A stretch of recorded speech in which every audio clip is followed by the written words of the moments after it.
Thanks, Ted. Final home game for 17 seniors, the most successful class in Texas Tech history. But will they end it with a win and a share of the Big 12 South title?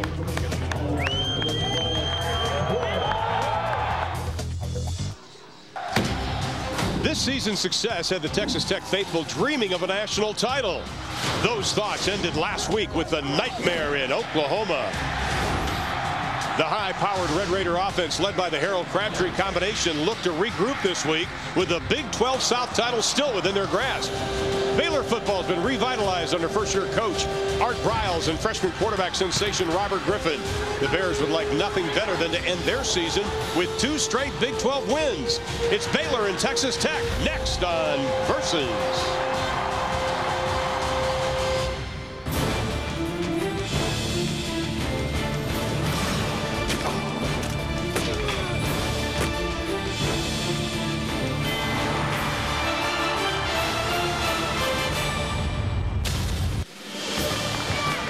Welcome to Lubbock, Texas. Jones AT&T Stadium. A sellout crowd expected for Senior Day as Texas Tech's looking for only their third 11-win season in history. It's number 7 Texas Tech and the Bears from Baylor. Take a look at the Big 12 standings. The formula is simple. You win, get a share of the Big 12 South title, then watch and wait for the outcome of tonight's Oklahoma State battle. That coming up in Stillwater. Hello again, everybody. Loa Kelly Stopper. I'm Ron Thulin. The big question for Texas Tech, can they rebound from that loss to Texas and pick up their 11th win? And Kelly, quite frankly, a lot of people didn't think they'd ever get to 11 wins this year. And I don't think a lot of people know the answer to that question. I think 10-1, a chance to have a share of the Big 12 South is certainly still on the table. But how do they respond mentally? It wasn't that they just lost to OU last week. It's the way that they lost. They have to go out and prove it today. Well, they do have the most prolific pass-catch combination in Texas Tech history, however. Yeah, how about not just go back to the guys who got you here? Harold to Crabtree, time and time again.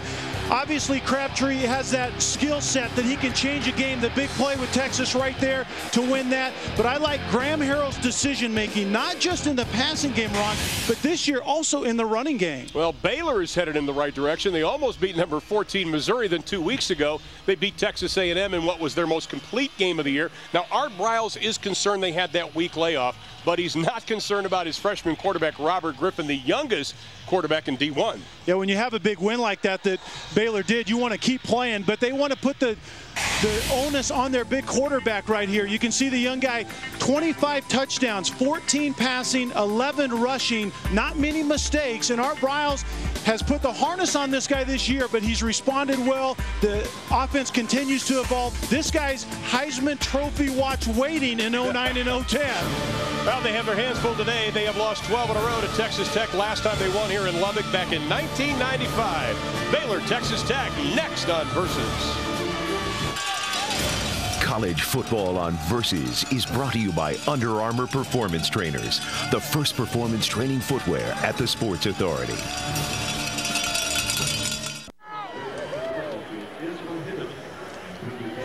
Back in Lubbock, Texas, the Red Raiders 6 at home this year, 22-3 at Jones AT&T Stadium since 2005. They are set to take on the Baylor Bears, an important game for Texas Tech. They want a share of that Big 12 South title. Let's go down to the field and check out the Under Armour click-clack cam. The last sound you hear before you step on the field, click, clack. I think you hear us coming.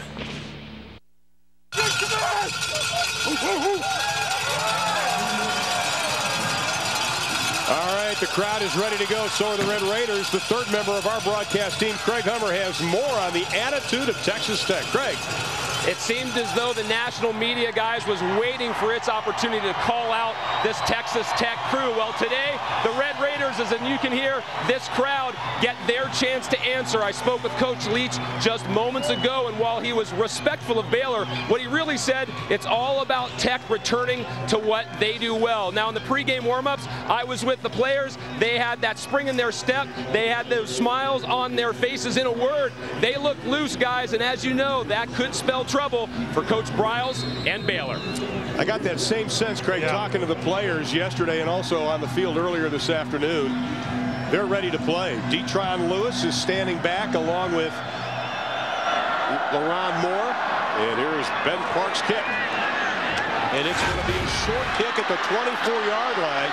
Up to the 25, to the 30, to the 40-yard line is Ryan Hale, a running back, a reserve running back. Outstanding field position to start off this football game.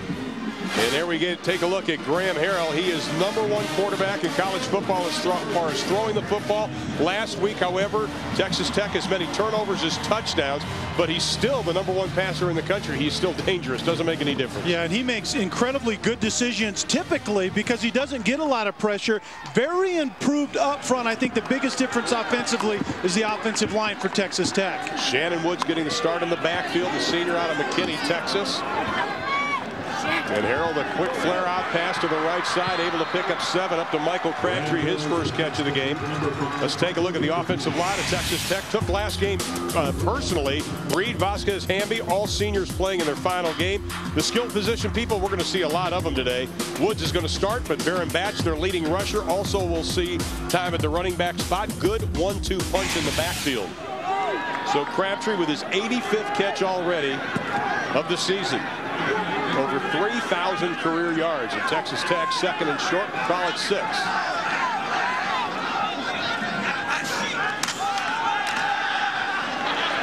Harrell has some time, looks, throws deep into the flat, pass is caught and then dropped. And a penalty flag is thrown late.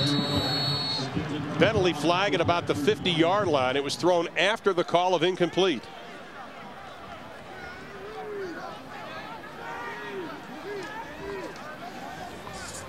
And we'll get the call from our referee, Greg Burks, today. Illegal man downfield. I think one of the offensive linemen got to running around and forgot where he was.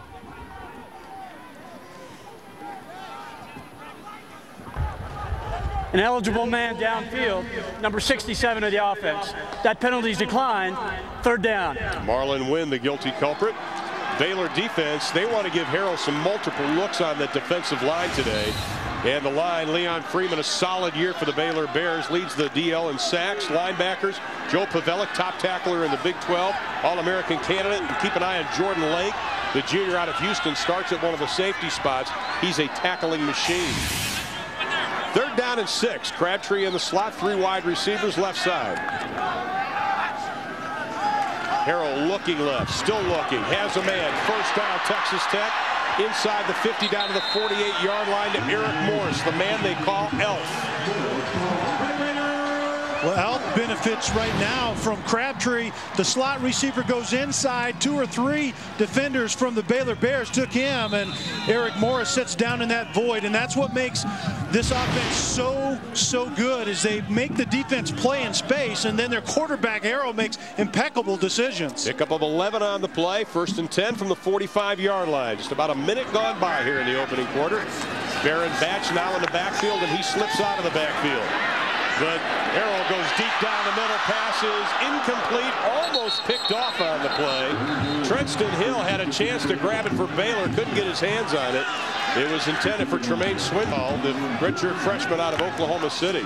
And just take a look at how long Harrell has to look in the pocket. Nobody around him, only a 3-man pass rush. The ball was high, but Ron, that's the problem that this offense creates system-wise. It's hard to get to the quarterback, and when you do, he gets rid of it so quickly. Oklahoma, though, did sack him 4 times last week, but they still have only given up 9 sacks this season. On 2nd and 10, the quick pass, and Harrell is a little high on this one. Pass was intended for Eric Morris. You know, one of the things talking to the players yesterday, they all said, all to the man, said we have to start out everyone playing together. They wanted to come out very hot offensively. I think they're a little off right now. I think they are, and I think it's a big reason is Baylor right now. Brian Norwood, the defensive coordinator, is doing a good job of mixing coverage, dropping 7 and 8 into coverage, and then that time the zone blitz. Bring extra men and play a zone behind it. Now Antonio Johnson moves from his linebacker spot to the defensive line for Baylor, but Harrell still with time, short of the first down as the pass is complete. Down to the 38-yard line. Detron Lewis, an outstanding sophomore out of College Station, Texas, went to A&M Consolidated. That's his 63rd catch, pickup of 4. They love this guy.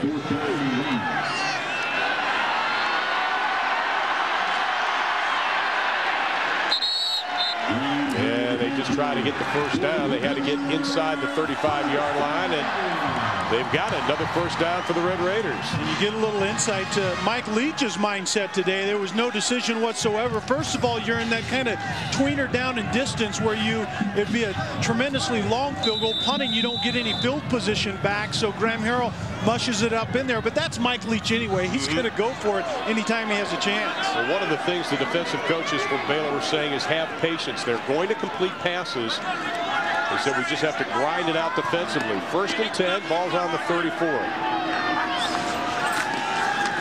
Harrell with a quick shot to the right side, inside the 30, down to the 28-yard line.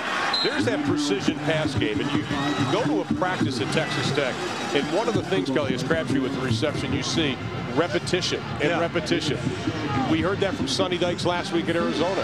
And what that repetition does, they execute at such a high level, it's constant pressure on the defense. You get no time to breathe, and then they hurry up on top of that and very seldom huddle. 2nd down and 6, opening drive for the Red Raiders. Harrell has passed every play on this possession. This is another first down. Inside the 20 to Tremaine Swindoll, his 2nd catch. And Graham Harrell's going to hurry him to the line of scrimmage and go once again. And this is the altered tempo, try to catch the defense off guard. And he quickly throws it out to the right side. Inside the 15 to the 13-yard line. Michael Crabtree again on the reception. So Crabtree already hot this afternoon. And I think that's where Graham Harrell is really underestimated, not given enough credit, is the way he manages the game and manages this offensive system. Just things like that. He sees an opportunity to hurry up to the line. He gets him there, gets him into the right play, and executes it very, very well. 3 receptions already for Crabtree. 2nd down, Harrell looking, throws to his safety valve. Pass is complete. Lewis takes a hit, but he gets inside the 10-yard line. That'll be about 2 yards short of the first down. Trenston Hill, the true freshman out of Mount Pleasant, Texas, with his 2nd tackle already. Detron Lewis was that receiver that came clear across the formation, but he was really just going to the opposite side as the outlet receiver for Harrell. Harrell had plenty of time to look into the hit zone, and then once again he makes a very, very sound decision. 3rd down and 2. Impressive opening drive by the Red Raiders. First running play, Woods gets hit at the line of scrimmage and is able to fall forward, and it should be another first down. You know, Ron, so far, the defensive game plan for Brian Norwood is showing up. And what he wants, and you've mentioned this already, what he wants Texas Tech to have to do is to grind it out. Don't give up the big plays. Don't let them score in that, 2.5 minute and less range that they like to score in. Let them use up the clock themselves offensively. Now Crabtree split wide to the right. 1st and goal from the 6. Looking. Time. Incomplete. Swindoll, the intended receiver. Ron, what we were just talking about with Baylor's defensive game plan, it's really, I guess you would call it the old school, they called it the bend but don't break type of mentality. They want to force Graham Harrell to make good decisions, throw the ball underneath, get multiple guys to the football, tackle them, and make Graham Harrell and this offense put together a series of plays in order to get points, and all of that takes time. Crabtree wide to the right, 2nd and goal. Woods in the backfield. Looking left, still has plenty of time. Harrell all day, throws deep into the end zone. Morris catches it, touchdown, Texas Tech.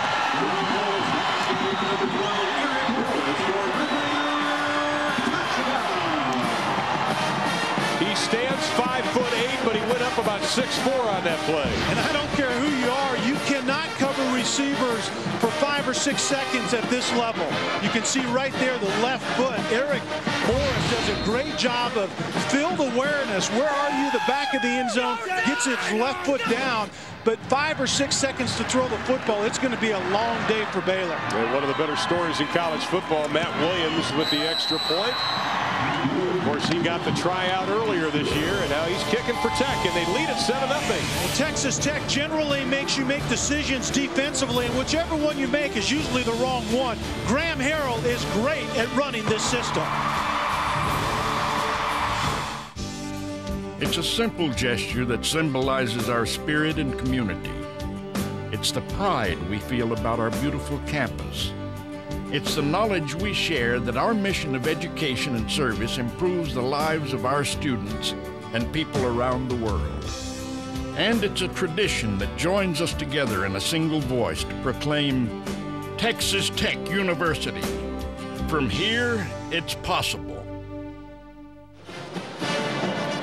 Didn't take Texas Tech long. 14 plays, 60 yards. Will Rogers draped in crepe paper. He seemed to like it. Can't see him smiling. One of the traditions here at Tech.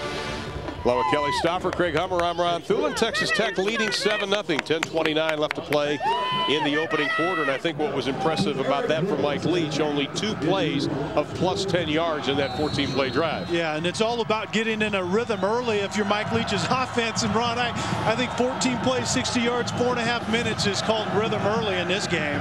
Baker and Lamar set to get the kick for Baylor. Donnie Corona, the true freshman out of Kelly High School in Beaumont, Texas. A line drive sidewinder. Taken by Baker. He is dangerous. Straight up ahead. Gets hog-tied at the 25-30-yard line. That's going to be a face mask penalty. So tack on 15 more. And this is going to end up being a great start as far as field position for Baylor's offense. When you have a young quarterback, condense the field and make him have to go. Personal foul, face mask, number 26, 15-yard penalty, first down. You know, make him go shorter distances in order to get points. You can see the Craftsman tools for success. Baylor has to play keep away, run the football early, and every aspect Baylor has to execute with a high level of precision. Texas Tech, have they recovered emotionally? Good signs thus far. And when they get after the young quarterback Griffin, they have to do it under control, but not lose their aggressiveness at the same time. As Baylor takes over, the question for Art Briles, head coach of Baylor, what type of rhythm will they have after the week layoff?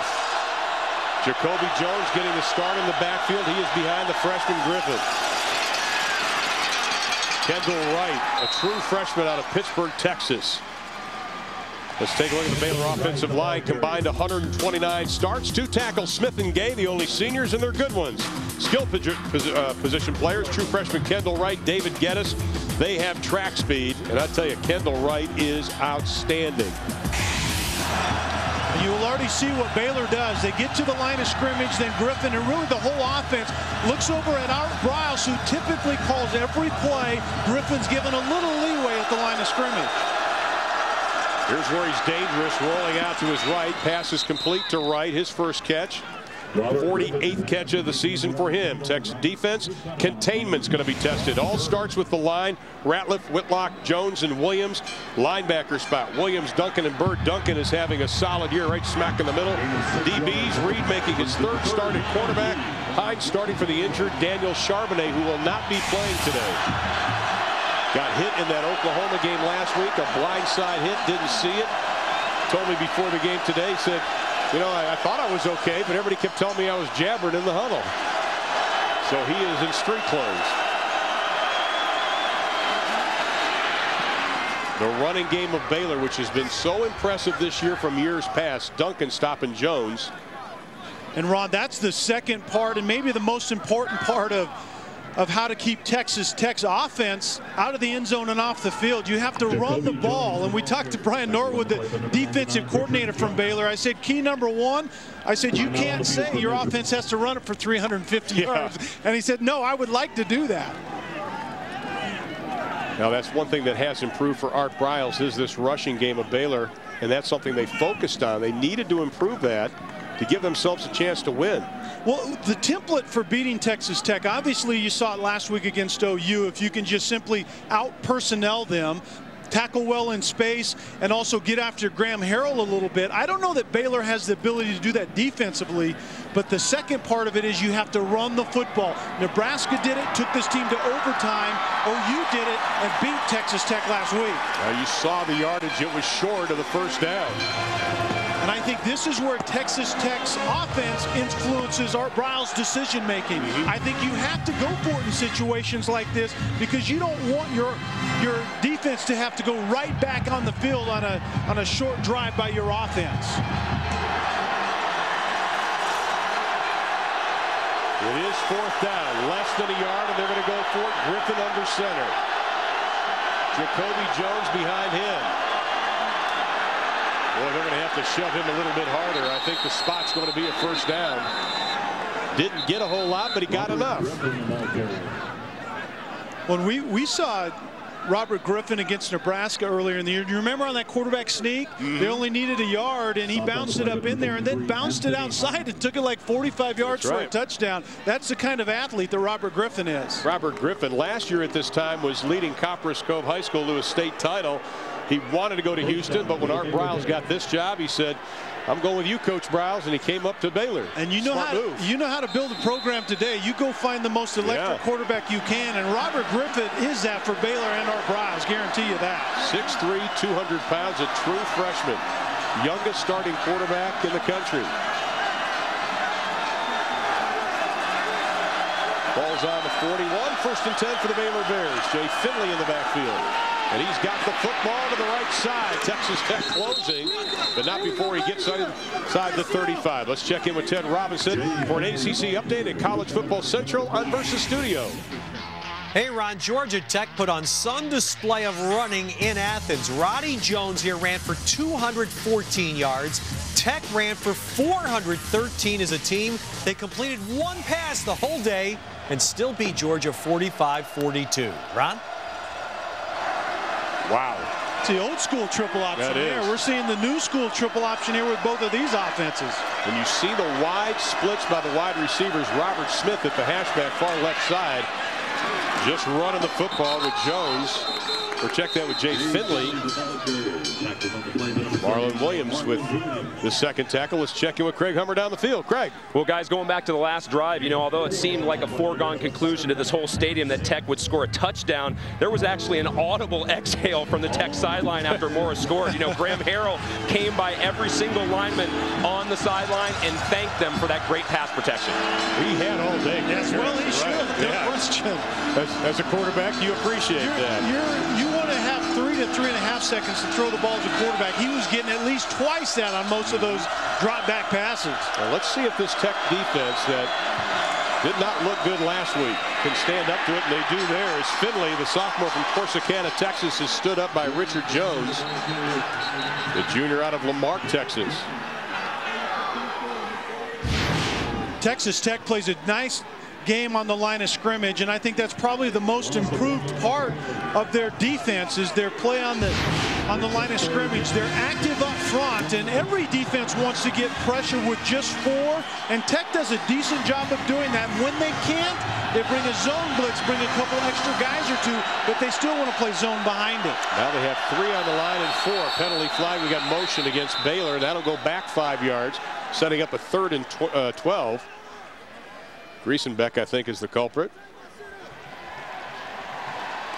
And it was him. Art Briles' team, not a whole lot of penalties this year, averaged just about 7 a ball game. Art Briles, a coaching legend, actually went to high school, rural Texas, about 100 miles away from Lubbock, coached here at Texas Tech. And you just get the sense it's a matter of time, right? Oh, he's a good one.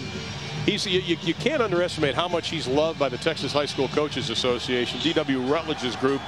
They think so much of this man, and he can get in any house in any high school in Texas. Recruiting, the lifeblood of college football. Robert Griffin has to show that he's willing to run the football. The zone reads thus far, he's given it up every time, and there have been at least a couple of times he had room to run with it. Only rush so far was the quarterback sneak. 5 wide receivers set. Here comes Griffin. Right up the middle, takes a slide as he gets close to the 20-yard line. He'll be short of the 1st down. They want designed run plays, about 6 to 8 a game, but you got to add a bunch more on these kind of plays. Empty backfield, spread them out, and put the best athlete probably on the field with the football in his hand, and I think that's a young mistake right there at the end. He slid a little bit prematurely. There was room to stick it up in there and get that 1st down. Now it's another 4th and probably 1.5 at this point in time. Well, John David Weed, the tight end, had to come running in on this play. 2nd, 4th down of this drive. Griffin just tucks it and runs it. And he will get down to about the 16-yard line. That'll be another 1st down. Sandy Riley, a backup defensive end on the stop for Texas Tech.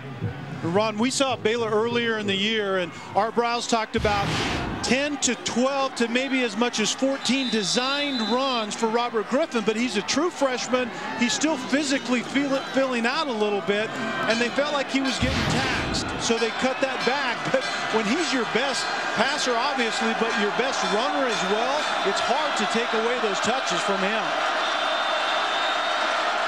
Inside of 5.5 here in the first. 1st and 10 from the 16.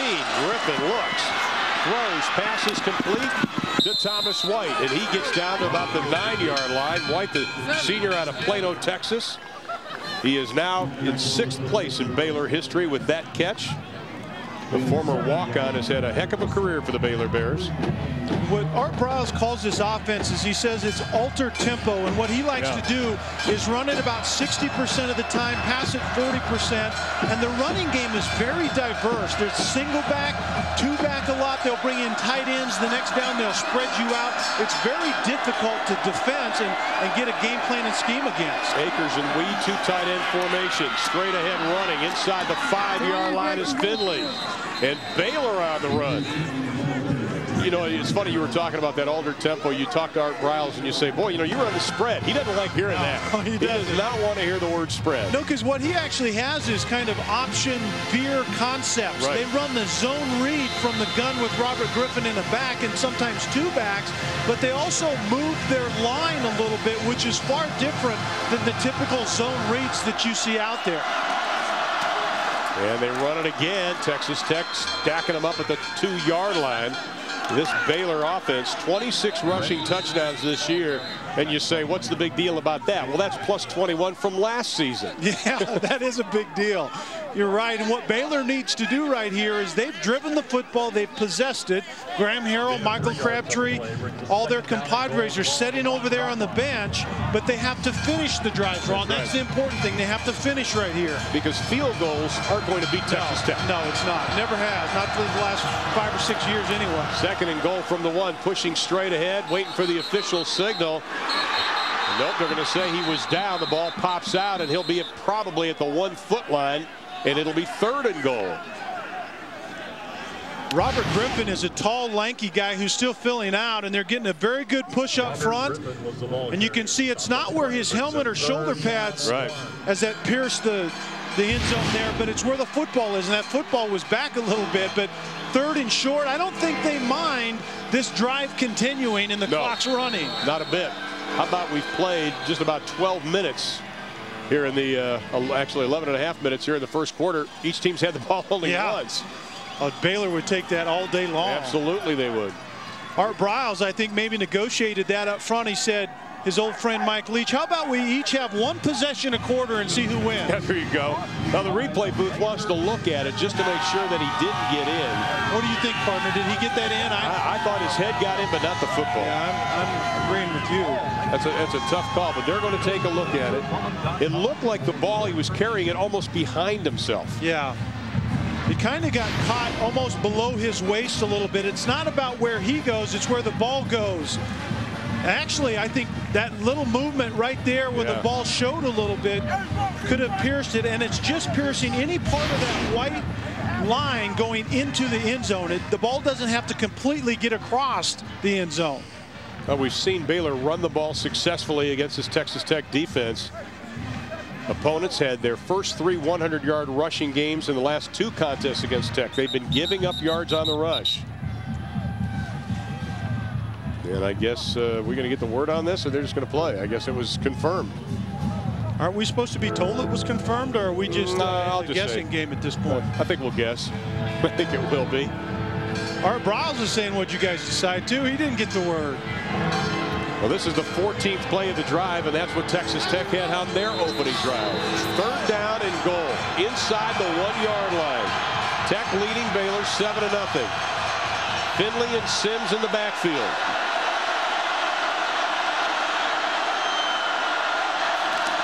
Griffin, does he get in? Waiting for the signal. There it is. Touchdown, Baylor.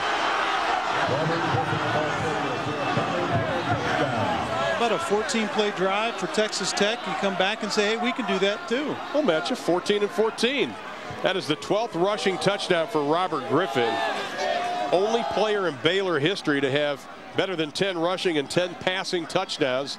That's why this young man is so talented and mature. Yeah. And we talked to him last night, and he was a very impressive young man. Yeah, he's very intelligent, makes good decisions. You can see by the 14 touchdown passes, only 2 INTs on the year. Ben Parks with the extra point, and we are tied up. 3:13 to play in the opening quarter. Griffin and the Baylor Bears have tied the Red Raiders.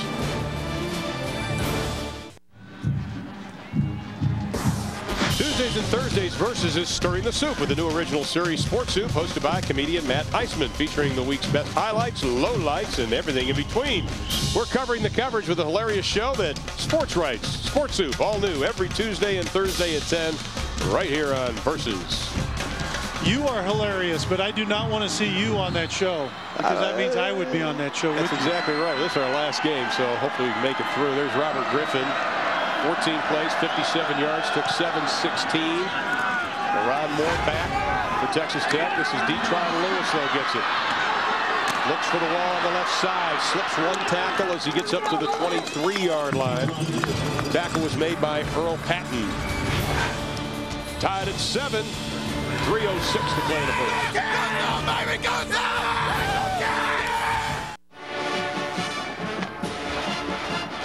Now the Mass Rider, the last 9 wins by Texas Tech over Baylor have been by at least 25 points.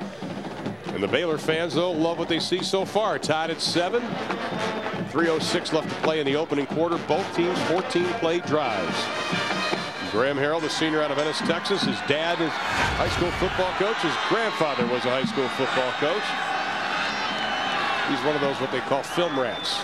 Yeah. Has been for the last 3 years. Leach saying you almost had to throw him out of the football offices when he first got here. The pump fake right, looks to set up a little slip screen to Batch. Takes a hit as he flips up over the 20. Princeton Hill, freshman, doing a nice job. He's got 3 tackles already this afternoon. You know, I love this 1-2 combination, though, of Batch and Woods. Oh, that's yeah. strong. I think you're right, and I think that's really what you see with Texas Tech this year is they really can do some damage in running the football and that screen game with both of those guys, and you really wouldn't know the difference between Woods and Batch. They kind of compete for touches, and they're both very productive. You see the wide splits by the Texas Tech offensive line. A lot of one-on-one blocking. Harrell up to the 30-yard line, short of the first down. Looks like it'll be probably 3rd and about 3. Jason Lamb looked like he may have gotten a piece of it. Crabtree 4 catches today, but for short yardage, all of them, it's like they're just trying to chip away at Baylor, because you look at Crabtree coming in, he had 3 catches for 13 yards. Now he's got 4 for 16 That yards. certainly is Baylor's game plan. Make Harrell throw the ball in front and then tackle before those guys can get the yards after the catch. Now Crabtree's in the backfield, and they like to run a little swing pass with him on this. Batch joins him. He likes to slip out. This time, no. Looks over the middle, and Harrell is intercepted at the 35-yard line. Antonio Johnson, the sophomore out of Waco, Texas, his first interception of the year. 16th for the Baylor Bears, 26th takeaway for the season. Antonio Johnson is the outside linebacker, and he comes in and rushes in the speed package, but this time he bails out in kind of the zone blitz. He bails out from the end, rides the slot down the seam, and Harrell doesn't see him, and that's exactly the way a zone blitz is designed to work. A guy that you didn't expect to be in coverage all of a sudden is in front of your football. Good job by Antonio Johnson. And the Texas Tech wide receiver was tripped up on the play. Todd Walker, I think, was that slot guy that tried to get down the seam, and I think Antonio Johnson just did a nice job of hiding in there, and that's a good job of executing that zone blitz scheme. Oh, we got a timeout. Let's check in with Ted Robinson at College Football Central on Versus. Ted. Well, Ron, if Boston College wins, they play for the ACC Championship. Chris Turner's run for a score levels the game at 7. Florida, by the way, leading Florida State 7-3 in a driving rainstorm in Tallahassee. So, Ron and Kelly, you guys be happy you're dry. Well, we are happy about that. Does anyone want to win the ACC? Does anyone want to actually close that deal? I'm not sure. What a great weekend of college football, though. You have Florida, Florida State, obviously, Oregon, Oregon State, Oklahoma, Oklahoma State. And Right now we've got Baylor and Texas Tech tied at 7. Baylor great field position following the interception. Finley in the backfield. But Griffin looks to tuck it. Still has some time, and he gets to the outside. That's something Texas Tech worked on a lot this year. Ruffin McNeil, the defensive coordinator, telling us yesterday, we have worked on it in the past, but we really have worked on containment this season. And what the strategy is to play primarily, if you're Texas Tech, play a zone scheme, and players get comfortable. They know they're dropping a certain place into coverage, and you can react out of it more quickly. Your mind is clearer, and so your feet are faster, which Ruffin McNeil likes to say a lot. 2nd down and 3 after the pickup of 7.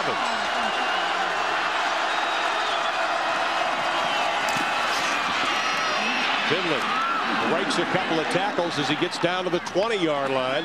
That'll be good for another Baylor first down.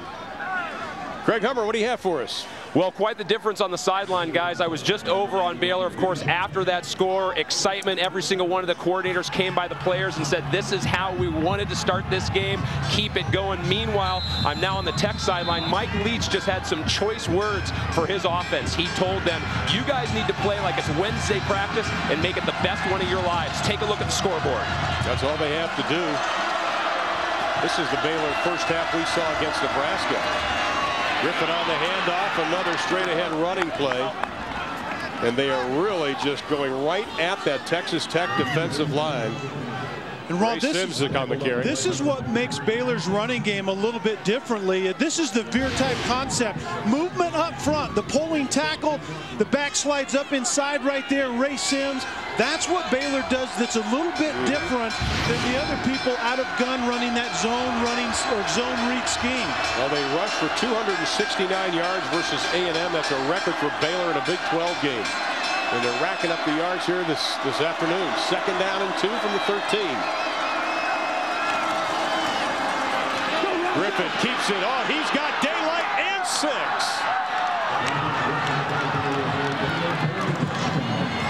Robert Griffin covers the final 13 yards untouched. That is why he is one of the most exciting freshmen in the country. If you get to the edge, you might as well forget this. But how about the ball handling by the young quarterback? He sticks it in there an extra long time.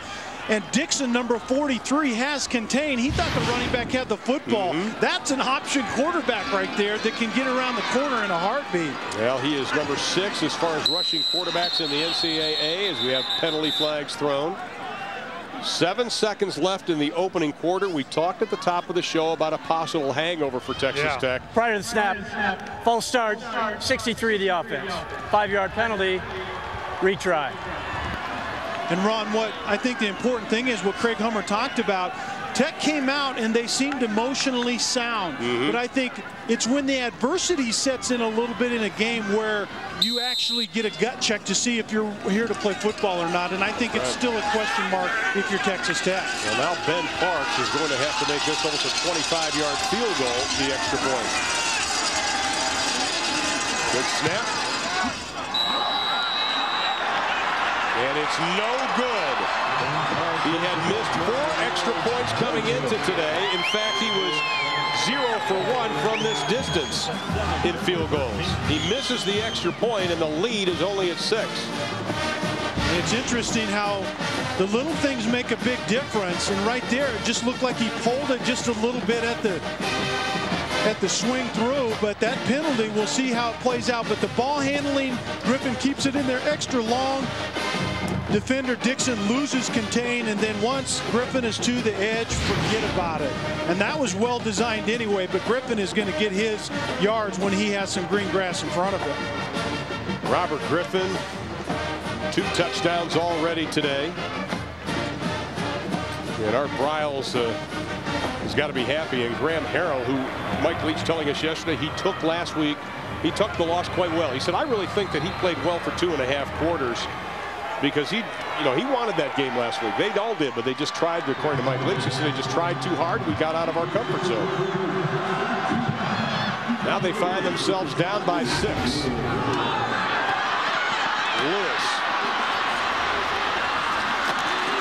to the 28-yard line. And that'll be the final play of the opening quarter. So Texas Tech strikes first, 14-play drive. Baylor comes back with their own 14-play drive. The interception, and then another Baylor touchdown. We head to quarter number 2. The Bears lead it by 6.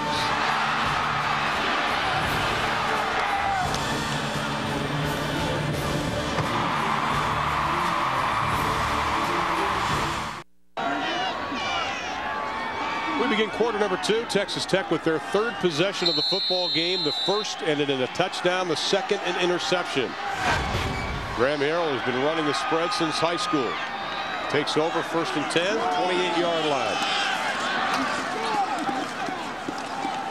Maybe 2 yards on the running play. A lot of pushing and shoving from that senior line.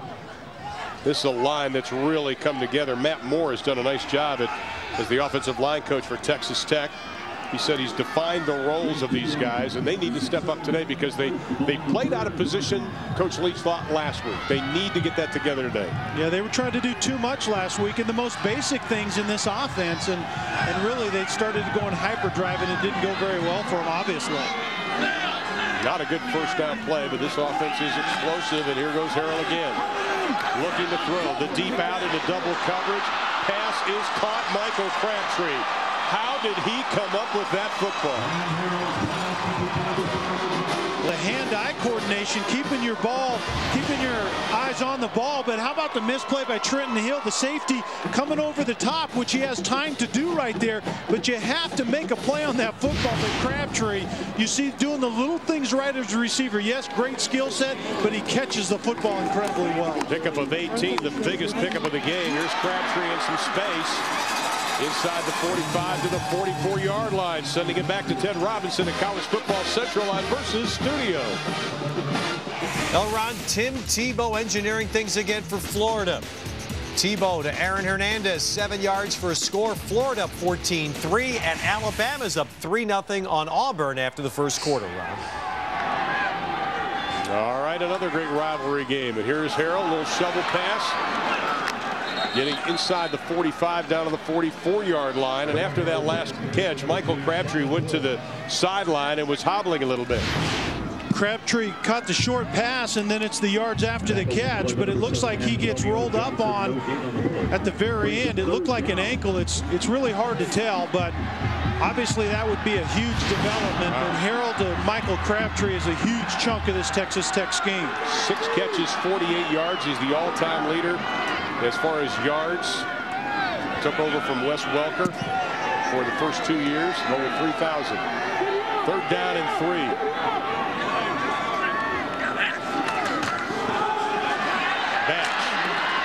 Stood up as he gets down to the 43-yard line. It is going to be very close to the first down. Antonio Jones had the first hit, the junior out of Dallas, Texas.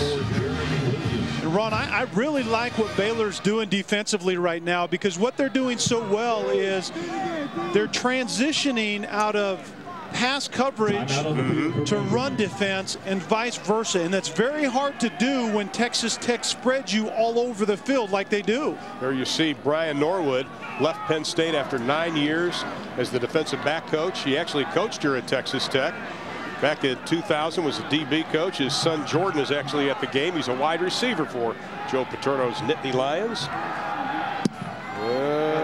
Boy, I tell you what, that was close.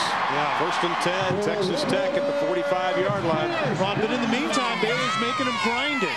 You know, that's the game plan right there. Keep the ball in front of you, tackle well, not many yards after contact or catch, and make Graham Harrell in this offense drive the football to get points. Well, we saw a couple of things in the Oklahoma game. Brent Venables, the OU defensive coordinator, didn't do anything schematically that's out of the ordinary. They tackled in space, and they made the wide receivers get punished every time they came off the line of scrimmage. Here's Harrell on the blitz, reads it, gets down to the 40-yard line to Detron Lewis. That's you talked a few moments ago, Kelly, about getting the ball quickly. Yeah, that was a great case, wasn't it? It's a blitz regulator right there when you have a quarterback in Graham Harrell that makes good, quick decisions. That time Brian Norwood brought pressure, zone behind it. Graham Harrell gets rid of the ball quickly, but Baylor conversely is doing a nice job of breaking on the football and getting the offensive player to the ground. Ruben Hamby, the center, yelling instructions on 2nd and 7. Harrell's got some time, and he is going to be dropped back at the 50-yard line. He tried to double pump it. It was to no avail. Vincent Rhodes is the one who got him. The senior out of Denison, Texas, and the coaches say this young man never stops. You call this a coverage sack. There is plenty of time to find a receiver down the field. Baylor doing a great job of coverage down the field in their zone scheme, and then Rhodes comes late. Only the 10th sack out of 550 some attempts this season. Loss of 10 on the play. 3rd and 17. Crabtree back in the ball game for Texas Tech. Baylor showing 3 on the line of scrimmage. They bring 4. Harrell looks for his safety valve, got it at the 45-yard line. Open space, needs a block. Batch gets down to the 30, down to the 29-yard line. First down, Texas Tech. Baron Batch out of Midland, Texas. And Batch is really the 5th receiver in the game coming out of that backfield. But the yards after the catch will kill you against Texas Tech. Batch catches it well short of the first down and then continues to run, cuts it back across the grain right there and converts. That's generally what kills defenses. It isn't throwing the ball down the field, it's throwing it short and then running with it afterwards. Well, he's 9th in the country in yards per catch. He picked up 19 on that play, the biggest gain of the day for Texas Tech. And we've got a timeout. It's going to be called. Timeout. 10:38 left to play in the first half. Baylor leading number 7, Texas Tech.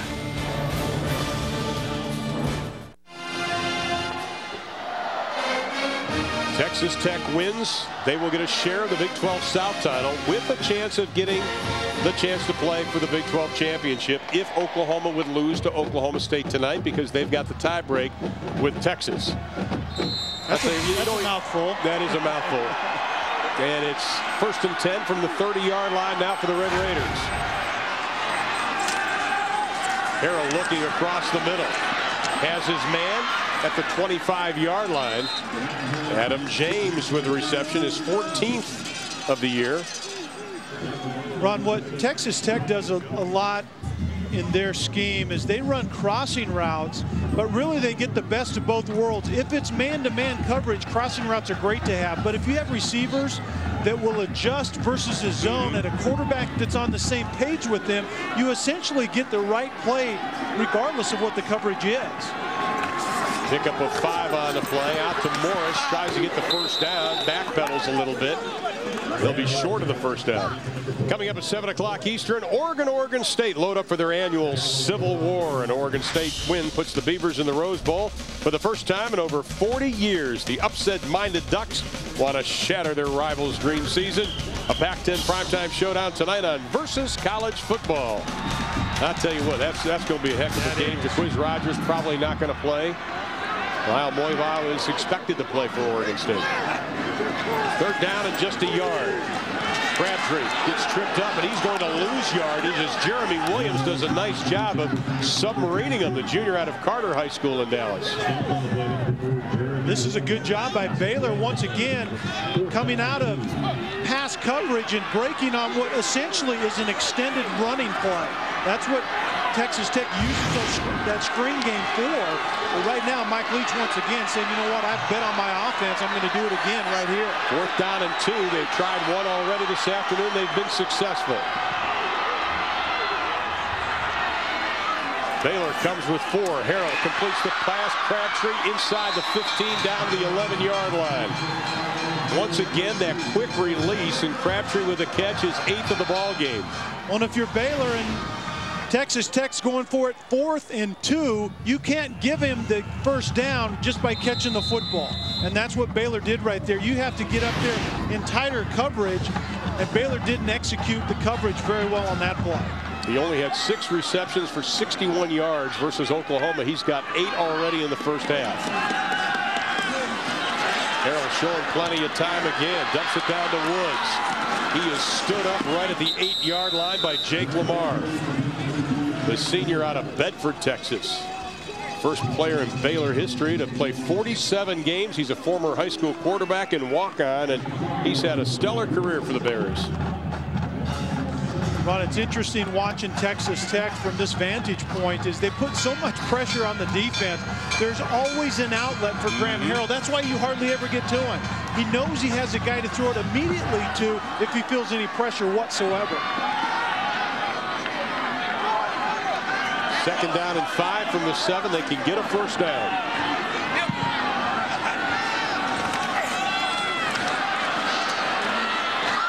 Pass is tipped, knocked away. Looked like Leon Freeman got a piece of it. Leon Freeman got a piece of it because he was basically standing on the line of scrimmage. Yeah. Not much of a pass rush, but that's what you have to do. It's hard to get to Graham Harrell, so you get a push, and actually got a little bit better push than I thought he did initially, but then get your hands up in the throwing line. Texas Tech 132 yards so far in this ball game. 3rd down and 5. Michael Crabtree is down here, and obviously Baylor knows that they're continually rolling the coverage to him and playing him underneath as well as over the top. They look to the deep side, now looks to the short side. Harrell throwing. Pass is caught down to the 2-yard line by Crabtree. That's deja vu of the Texas game. And he is down and not getting up, and now he's getting up slowly. But what a reception by the hobbling Michael Crabtree. Yeah, and he's holding that right ankle that we saw get dinged earlier, but it's the comeback route, and all this is spontaneous because the route isn't there, but then Harrell keeps his eye on Crabtree. Crabtree works back down what they call the stem, essentially works back down toward the football, but you can see right there, he got over in a very, very awkward way at the end of that play. Oh, that didn't look good. 9 receptions, 63 yards for Crabtree. Tech looking for the lead, and they have tied the ball game. Baron Batch with a rushing touchdown, his 6th of the year.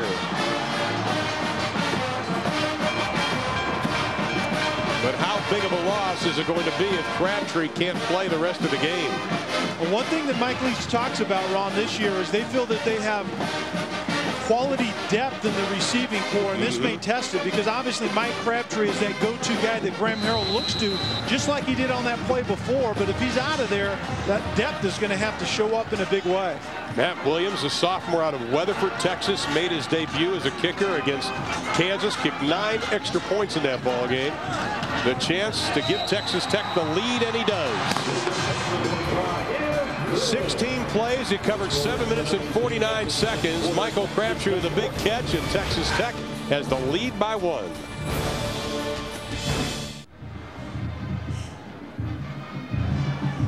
And that's the entrance to Texas Tech off University. And we welcome you inside Jones AT&T Stadium. Graham Harrell getting his hand looked at, and it looked like he hurt it after the sack. Came out kind of shaking it. Trainers were looking at it. Mike Leach went in and looked at it. And then Crabtree, meanwhile, twisted that ankle after that last catch. He got his ankle retaped. They're putting his shoe back out. We're not sure if he's going to come back or not. Well, the good news is I think it was Graham Harrell's left hand. It looked like they were taping right there, and Crabtree, obviously the right ankle could be a big development. But I think this is a very important time for Baylor, very important time for their offense. You're in this game. Everything really has broken exactly like you would have wanted this game to start, but you have to do something offensively and not give it back to Graham Harrell and company immediately. Corona set to kick it away, and the left footer drills it. Baker's going to let it go out of the end zone. You know, people talk a lot about Heisman Trophy and stuff. The Big 12 can make a case just by looking at the quarterbacks. This is the most potent offensive league in the country, and here's why. Look at the numbers on these guys. I mean, those are just gaudy numbers. Obviously, half of the conference you see represented right there. And it doesn't even include guys like Robert Griffin we're seeing here today that isn't showing up on those passing numbers yet. But his electric all-over athletic ability is very fun to watch as well. 1st and 10 from their own 20-yard line for Baylor. And they just hand it straight up the middle, and they get a first down with Jay Finley. Coming off his 2nd 100-yard rushing game of the season. That's where we see the beauty of Art Briles' offense is they continue to run the football in multiple ways, and that looks like just a simple dive, but Robert Griffin is given leeway at the line of scrimmage to go from one run to the other and try to get the offense in the perfect running play, not just a running play, but the perfect running play every time. Pickup of 11 on that last play. 1st and 10. Griffin keeps it. He's got a lot of running room. Over the 40, over the 50, inside the 40-yard line. And a penalty flag comes flying in. I tell you, that official who threw that flag, he's got Graham Harrell's arm. He threw it about 20 yards. He really does. And David Geddes, the wide receiver, was blocking out on the edge, and it will be an absolute shame if this comes back, because at that point in time, the block meant nothing. And as a receiver, you have to understand when to give up on the play. Well, the pickup was about 21 yards. And it will be a spot holding foul. Number 4 of the offense. 10-yard penalty. 1st down. Craig Hummer, you are on the Texas Tech sideline watching Michael Crabtree. What's your update on him? Well, some solemn moments, guys. Mike Leach is like a general walking through the war zone. I mean, you mentioned Graham Harrell, his injury. They've taken the shoe off of Crabtree, which is never a good sign, as you know. They're massively taping that right ankle right now, and what it looked to me that he was telling the trainers that it's the outside lower part of his right ankle. That's where he's saying the pain's emanating from. And as you know, Mike Leach and his sports medicine staff, they won't give us updates, so that's all I can give you right now. Well, we just hope he gets back into the ball game. Baylor hurt by that penalty. Well, you know, when Mike Leach is over there looking at injuries, there's something to him, and they couldn't put enough on that tape on that ankle right there, which is usually not a very good sign. And I think you also have to weigh the fact that, you know, if you continue to win this ball game and you keep leading, do you take the chance and put them back in when you have a possible Big 12 championship next week? That's a great point. You mean they can still go to the Big 12 championship game? Well, according to some. Was that in all the papers? Talk about ankle breakers. Those are the people jumping off Texas Tech bandwagon last week. My goodness. Here's Griffin. He's got his man. Another 1st down. Baylor inside the 40. It's Justin Akers, the junior from Deer Park, Texas. Here's Ted Robinson at College Football Central on Versus. Well, Ron, Alabama's 2nd quarter finally breaks through. Glenn Coffey's been their big runner this year, 41 yards for a score. And Alabama 10-0 up on Auburn. Ron? Well, you talk about a hated rivalry. Hasn't Auburn won like the last 6? Yeah, last 6 games. Yeah. That's and Tommy Tuberville ran off the field last year holding up 6 fingers. Then he went to entertain our troops, and he had a little flag football game and put up 7 fingers. Didn't please the Alabama people any. On 1st down, Texas Tech defense finally stops Jacoby Jones.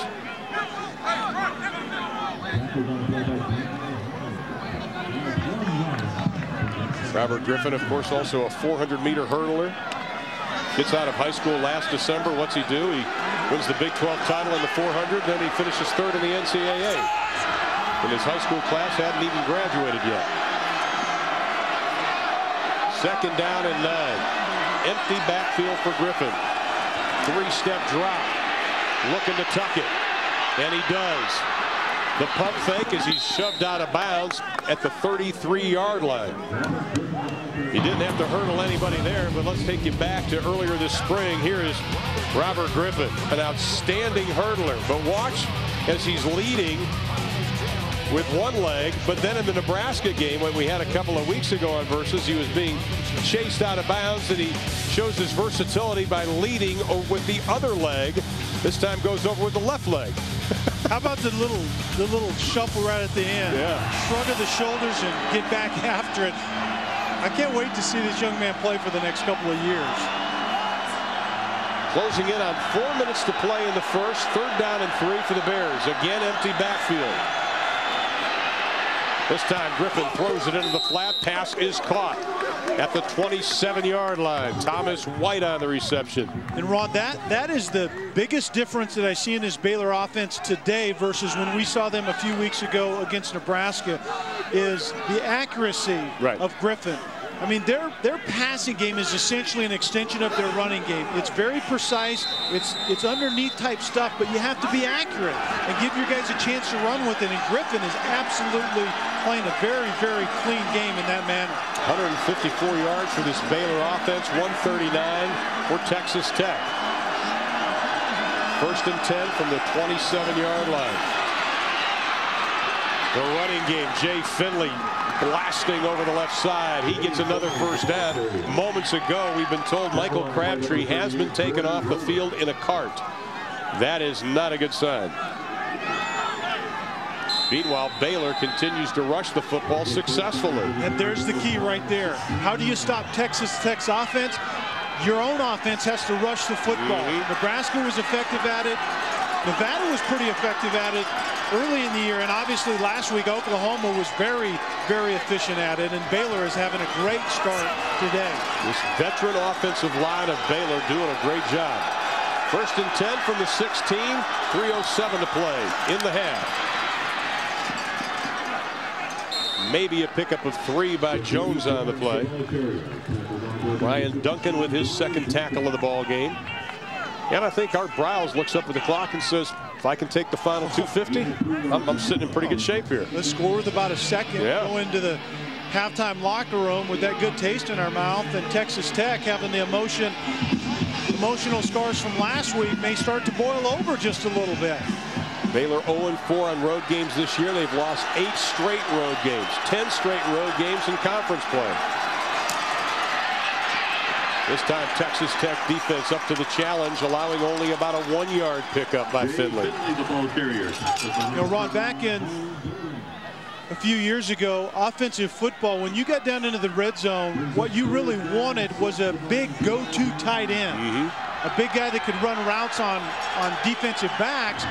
But this modern day type of football is you have that electric quarterback, and Robert Griffin is just that. You get him outside the pocket, let him have a run-pass option, and obviously a very good runner with the football. 3-man rush on 3rd and 6. They're going to try the little reverse with Wright. Shaking and baking. Now he throws it into the end zone. It's going to be way out of the end zone. He didn't have a whole lot of running room, and the freshman just tossed it deep into the end zone. And that's going to force Baylor to face a 4th down and 6 and a possible field goal. Very good defense that time by Texas Tech. They had the reverse sniffed out, and then they had the one route receiver triple covered. That's not bad. Derek Epperson will be the holder as Ben Parks, 6 of 8 kicking field goals this year. This will be a 29-yarder. He's 3 of 3 from 20 to 29.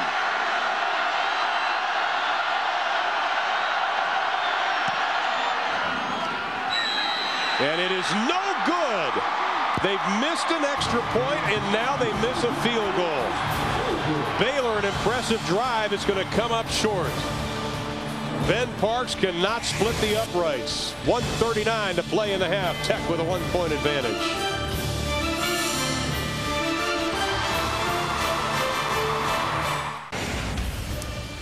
On the Craftsman halftime report coming up shortly on Versus, we'll let you know where the Big 12 teams seem to be heading in our bowl puzzle. The ACC championship game is half filled. We'll update you on the other half, and as well check in with the leading Big 12 quarterbacks in our Nissan Heisman Watch. All coming up, Craftsman halftime report on Versus. All right, thanks, Ted. Looking forward to that. Baylor went 68 yards in 5 minutes and 39 seconds, but they missed the field goal, which doesn't bode well because they've lost 18 straight games when they trail at halftime. 1:39 left in this half, and Baylor down by 1.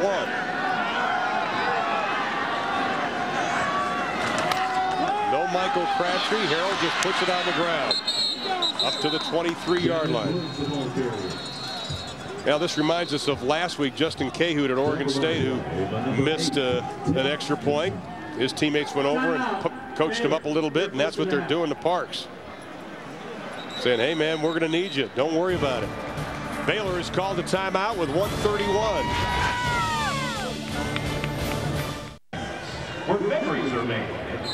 Actually, he's happy. Okay, he's really happy. Texas Tech leading 14-13. 1:34 left to play in the opening half, 2nd and 8. Harrell, look out from behind, has it stripped away, and that's a fumble, I think. The official is not showing it right now. Leon Freeman got a piece of it, and that's going to be Baylor's football. They came from behind and swatted the throwing hand. Freeman, a nice job. Yeah, and Ron, it isn't like he came around the edge scot-free.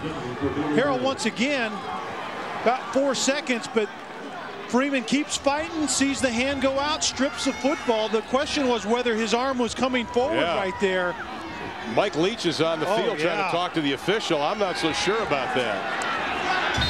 Was it swatted away? And I think, well, they're not. The official's not going to. Maybe they're getting buzzed now, finally, or maybe Mike's challenging it. I think Mike's going to challenge it. I think he has a great case. I think Graham Harrell's arm started to come forward before that ball came out. Texas Tech is challenging the ruling on the field of fumble. And what you would be challenging is whether it's a fumble or a forward pass. They have to reverse it and call it a forward pass, and therefore no fumble. And it isn't always the fact that the arm has to noticeably be coming forward, just the sense that the thing was his shoulder and everything else was starting to go.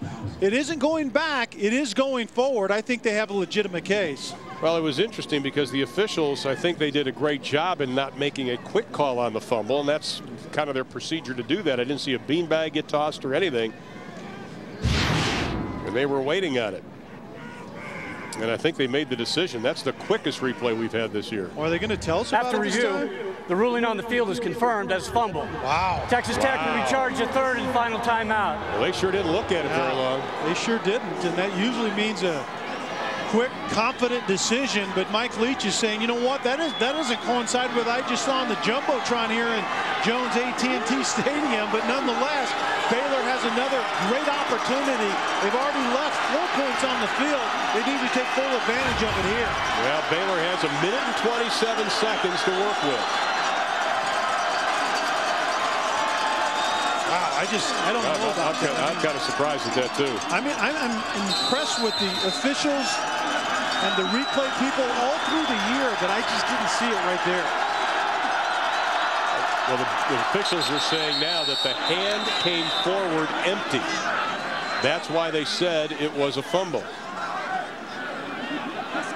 You know, we get down to because it was. I mean, it was.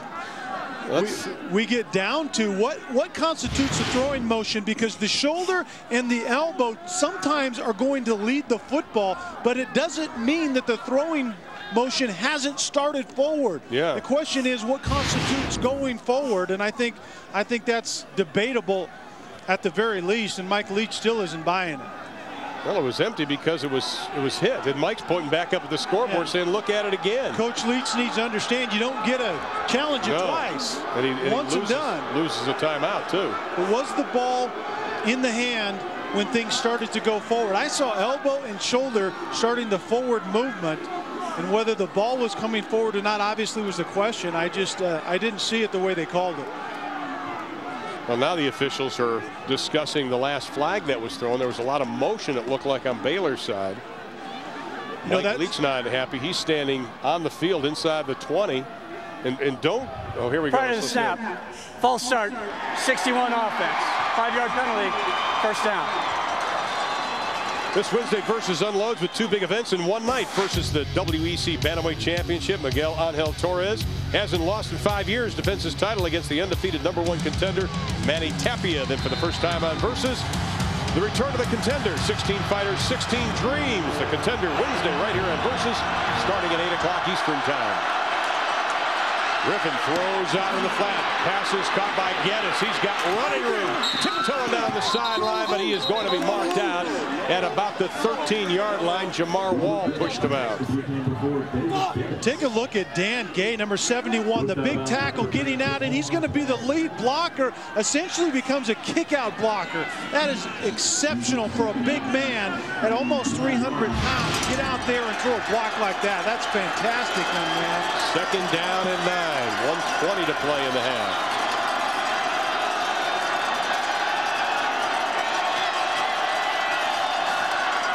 Finley inside the 10, down to about the 7-yard line. That'll be short of the first down. It'll bring up a 3rd down and about 1. Baylor still has 2 timeouts left. Tech doesn't have any left. But once again, you see Robert Griffin managing the run game at the line of scrimmage. Hurry up, a quick snap, and just a quick dive to the fullback. And the clock is running. 50 seconds to play in the half. Third down and 1. Griffin's going to keep it. Tries to cut back in. Got the first down inside the 5, down to the 4-yard line. Robert Griffin, the ball carrier. Previous play, Robert Griffin was able to have a pretty good fake here. Watch this.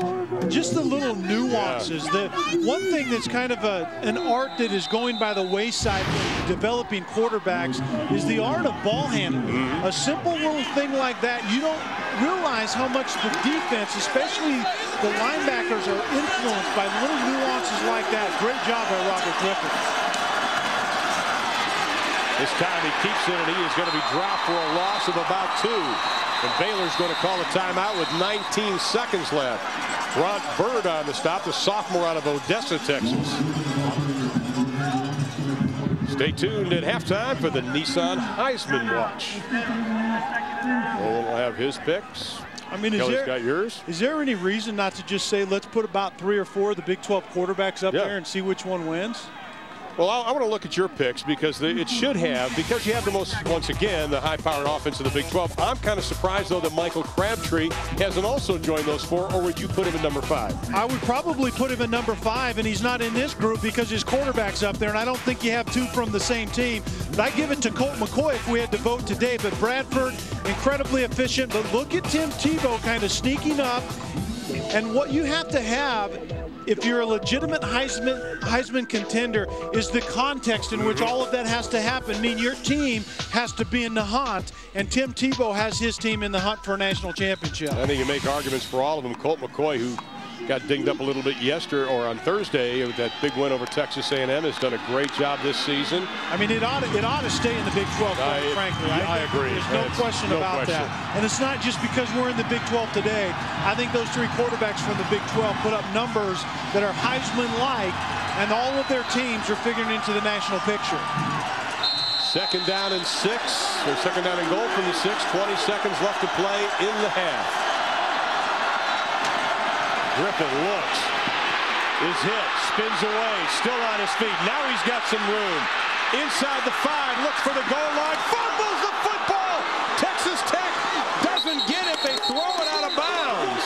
And it's going to be a touchback, I think. Yeah, it's going to be a touchback. Great job, though, by Texas Tech, just trying to swat the ball, but watch Griffin's knee. Was he down? And this has replay written all over it. But Robert Griffin cutting back against the grain. I think the hesitation right there, instead of just going immediately to the corner, hurt him. The question is, does the knee go down before the ball crosses the goal line? Well, it looks like he's down there, doesn't it? And I think he still has possession. Down. It isn't a matter of whether maybe it's a touchdown, but I think the knee was down before the ball crossed, but I think the ball was still in possession of the quarterback when the knee was down. So I think that's the question, not just if it's a touchdown or not, but whether it actually should be ruled a fumble. Well, this has been crazy this last minute and a half with Graham Harrell's fumble, and now Griffin. Was this a fumble? Now they're going to replay. Previous play is under review. And if you look at it from that angle, it looks like that left knee is down. Yeah, you can't be influenced by what happens after the knee's down, which he does extend it and fumble it. But right there, he has possession. Right. The knee's on the ground. The ball should be marked on the half-yard line. Baylor possession, which means 6 seconds left with 1 timeout. Yeah, 1 play, basically. Now the Texas Tech players, they do a nice job of just swatting at the football to get it out of bounds. I think it's obvious he didn't get into the end zone, though. That's pretty clear on that on the replay. If they do spot it, it should be on about the 1-yard line. I think the 1.5-yard line. And then the question is, when does the clock start running? Do they have to get up there and kill the football in order to even get a field goal off? Yeah, that'll be as soon as the officials mark it ready, obviously. And it's amazing that this one's taking longer than Graham Harrell's. Yeah. You know, I thought Graham Harrell's was would take a little bit longer time, but Greg Burks is still on the horn with the guys upstairs. I think that was great camera work that definitively showed the knee down right there. The ball is still in Robert Griffin's possession. He's down at the 1.5-yard line, period. Well, the entire Baylor team is on the field on the far side. That's interesting. I think they're not only deciding was he down, but where was he down? And I'm sure the replay officials also looking at that. But if you're Art Browse's offense, you have to understand the situation here, because marked ready for play, the clock is going to start. Right. You better get your guys out there. Now they're also looking, I'm sure, at the game clock, because you don't want an egregious error on that, and when exactly, if he was down, you know, the clock continue to run. And how much time should you put back on the clock? Yeah, that's a good point, because if this wasn't a fumble, knee down, ball on the half-yard line, look at the clock, 12 seconds, 11. Boom, 11. 11 seconds. There actually should be about 5 added to this, and the called touchback should be reversed as far as we can tell up here, Ron. What do you think? Well, we're going to get the verdict. After further review, the quarterback was down inside the 1. It'll be Baylor's ball. Please put 10 seconds on the game clock. I think he meant not add 10 seconds, but put it up to 10 seconds. Up to 10 seconds. And this should be on the highlight reel for officiating and how the review process works, the replay process. Absolutely to perfection. This is the way it's designed to work. The Big 12 people got it exactly right on that play. Now Art Briles is out. He's out in the middle of the field with his team, and they're coming. His team has to hurry up. Well, the play clock is still at 25. They haven't started running any of the clocks yet. It's on just inside the 1-yard line. Now they've got 7 seconds. Still have 1 timeout left. Griffin throws it in the end zone. Touchdown, Baylor! Ernest Smith, they thought he was going to run it. Smith was wide open. Play action pass is to invite that underneath coverage in, the linebacker, to get Smith in behind him. You can see right there, Griffin gives the impression that he's going to do something with it other than throw the football. You can see all that underneath coverage right there, stepping up, thinking Robert Griffin's going to try to sneak around the outside on that quarterback sneak, but a very good job of getting it to Smith. How big that turn of events. Baylor is calling a timeout because they're probably going to go for 2. On one of their touchdowns, they had a chance to go up. Parks just pulled it left, and then the field goal. What do? You overcompensate. You shove it right. So now, after his teammates consoled him, is he going to come in, or do you go for 2, Kelly? I think you go for 2 right now. I think you don't want to be chasing points at any time, especially if you're playing Texas Tech. But right now, you have the momentum. You're down there. Your quarterback is making very good decisions. I think give him a chance to get a couple on the board right here. And they didn't need to call the timeout in order to have time to run the play, because they were going to get a shot at doing the extra point anyway. They called the timeout to talk about the 2-point play. Oh, Robert Griffin is in. And they're going to go for the deuce. My philosophy, when you're playing Texas Tech, you get as many on the board as you possibly can. Right. And here we go. They lead it 19-14. Just 1 second left in the opening half. Griffin left alone. He's still on his feet. Throws up this prayer, and it's going to be caught. The 2-point conversion is good to Kendall Wright. That ball floated in the air. Texas Tech did not do a good job of just knocking it down. Kendall Wright is 6 feet tall, and his quarterback, Griffin, is going to make a great decision. You're right, Ron. Don't go down with it. It's like a 4th down situation. You don't profit from taking the sack right there. You don't get an opportunity to kick a field goal. Go ahead and throw it up and see what happens. Well, Brent Nickerson, a cornerback, had his back completely turned on the play. And that gives Baylor a 7-point advantage with just a kickoff left here in the opening half. But what a wild final 90 seconds. Well, and how about if you're Baylor, Robert Griffin, a true freshman, throwing to Kendall Wright, a true freshman. Your future is in good hands when your playmakers are fresh out of high school like those 2 young men are. But it wasn't just the decision by Robert Griffin not to take the sack, but it's the type of ball that he threw. He threw it kind of like a lob ball and giving his guys a chance to go up and make a play, and Kendall Wright wanted it more than Texas Tech did. Now the crowd here at the stadium, they are stunned at this point. This is just going to be the little squib kick. And they fall on it, and that's going to be the end of the first half. So Baylor, Texas Tech traded 14 play drives to open the scoring. But then Baylor came on their last drive, and they lead it 21-14 at halftime. When we come back, we'll join Ted Robinson in the studio with a Craftsman halftime report right here on Versus.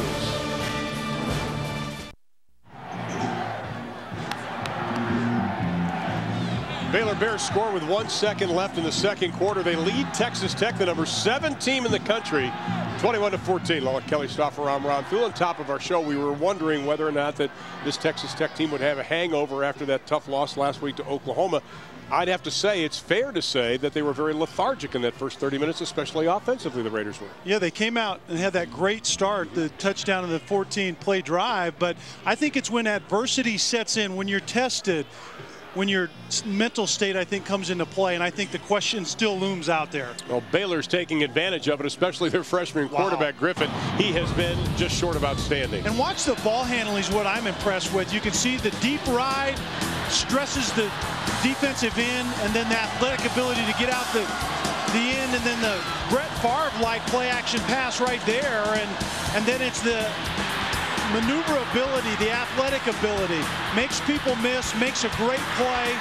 This was ruled no fumble, and then they get in, and then the 2-point conversion, the sense to not go down with it, but the wherewithal to make the right kind of throw to give Kendall Wright an opportunity. But look at, I think the rushing yards are very, very important, because that means less opportunities for Graham Harrell, and I think you see that right there. And then the big turnovers at this point in time is also comes into play. Texas Tech is messing it up. Baylor isn't. Baylor has a fine line to walk still at this point in time. They can't turn the ball over. Well, about 10 minutes ago, Graham Harrell was on a cart, and so was Michael Crabtree. That's him without a uniform. He had a boot on one of his ankles, and they were heading to the Texas Tech tunnel. We're not sure the status of Harrell, and Mike Leach, though, I would have to think is going to be without the services of Crabtree here in the second half. And that is an enormous loss, obviously. Baylor gets the football first to begin quarter number 3. Right at the 1-yard line, it's Baker. And he gets up over the 20-yard line. He is dropped. A moment ago, Art Briles talked with our Craig Hummer. Coach, Robert Griffin's stats don't lie, but how pleased are you with his poise in the first half? You know, we're pleased with our team's efforts. You know, we feel like we're playing really good on both sides of the ball. Defense has created a couple of turnovers. We're moving the ball on offense. Just got to battle hard this second half. Speaking of those turnovers, you made great result off of those Tech mistakes. Get a little more in depth. What do you have to do in the second half to get this upset? Let's just keep doing what we're doing. You know, what we're doing is working pretty well, so we got to take the ball here and do something with it. Got to keep playing great defense. You know better than most how lethal this Tech offense can be. What'd you tell your boys inside the locker room? We're just going to keep fighting hard for each other. We got a family in there. We're going to fight hard for our family members. Good luck. You got 30 more minutes. Thank you. You know, Art Briles told us this summer, he said, I want to have that one game where people go, did that really happen? I said, was that the Texas A&M? He goes, really only for the Baylor people, not nationally. If, and it's a lot of time left, and it's obviously a big if, this would be one of those games that Art Briles was hoping for this year. You're talking about that wow game. That wow fan, and I think that's what Baylor is still looking for, but great things lie on the horizon, it looks like to me, especially with Robert Griffin controlling the football. And they swing it out to the left side to White. He gets up to the 35-yard line. And Taylor Potts, the sophomore out of Abilene, Texas, is warming up on the sideline. And here comes Graham Harrell over to him, and we're not sure what's going to happen. You can see that the left fingers are left hand, the fingers on the left hand are taped up. And we're not sure what's going to go on with that. Well, it isn't like he has to get under the center and take a snap very often. That's right. If at all. He's in the shotgun, so, and then it's just a matter of ball handling to your running backs. They don't do that much either. No. Griffin with the fake, now's in trouble, throws up this prayer, and that goes over the Tech bench. Jake Ratliff is the one that was putting the pressure on for Texas Tech. Ratliff, the senior out of Lawton, Oklahoma. Once again, Ron, you see the the poise of the young quarterback, Robert Griffin. He was in the pocket, but he threw the ball out of bounds in the vicinity of a receiver, so that's not intentional grounding, much to the dismay of the Texas Tech Red Raider fan right here today. Baylor has lost 12 straight to Texas Tech. They lead here in the third. Griffin on 2nd and 10, swings it out of the flats, got his man. Another outstanding play. They pick up good yardage with Finley getting the reception. When Art Briles' offensive system has a quarterback that distributes the football accurately, like Robert Griffin is doing today, and he's gotten better throughout the year, it extends the running game, and it really puts pressure on whatever defense you're playing. Well, this is a big third down for Baylor, especially for Texas Tech. Love to get the football back, get that high, potent offense back on the field. Here comes the blitz. They just hand it off. They beat it with a run. First down and then some. It is Finley inside the 30. Foot race down to the 12-yard line. They gash him with the run, Jay Finley. And you nailed it, Ron. The blitz is going to come off the edge. And what do? You run it up inside when you see that. That's exactly, it's called a blitz regulator, and that's how you regulate the blitz. And then Finley gets more after it, not just regulating the blitz, but turns it into a big play. But Baylor is doing everything right now. 47 yards on the carry. That's a season high for Jay Finley. And you saw he's over the century mark already. And they are content with just handing it over the left side, and that's what they've done a lot today. They'll get 1 or 2, but then they gash him for 8 or 10. And Jacoby Jones was in the game that time, and that's what Art Briles does. He has Finley, who's more of kind of the fleet-footed guy, and then Jacoby Jones comes in there as the thumper, more of a physical back, and gets those tough yards between the tackles. Saw Ruffin McNeil, the defensive coordinator for Texas Tech, trying to figure out how to stop this Baylor run game. Good question. Yeah. Griffin takes some shots. May have gotten back to the line of scrimmage. That'll bring up a third down. Tackled on the play by number 39. Not exactly sure what that run was all about. No, I didn't either. That had the look of something Robert Griffin was in control of. The quarterback sneak, if you like what you see on the defensive line of scrimmage, I think a bad decision right there puts him in third and about 6 yards. Now the Texas Tech players trying to get the crowd rowdy. They've been sort of quiet for a Red Raider crowd. Here's Griffin again. Oh, my. Running room. Inside the 5. Oh, takes a shot at the 1-yard line.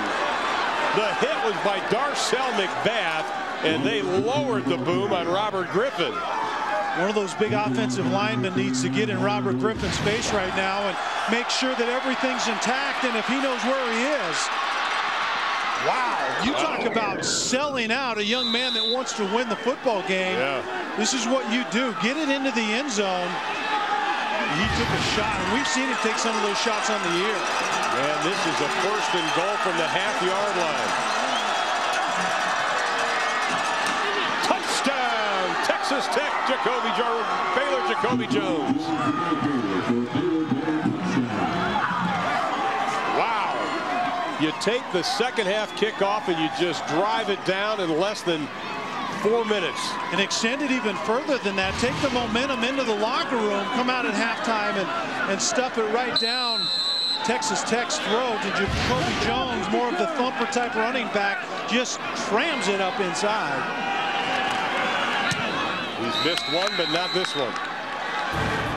And it's a 14-point advantage for Baylor. They lead the number 7 team in the country.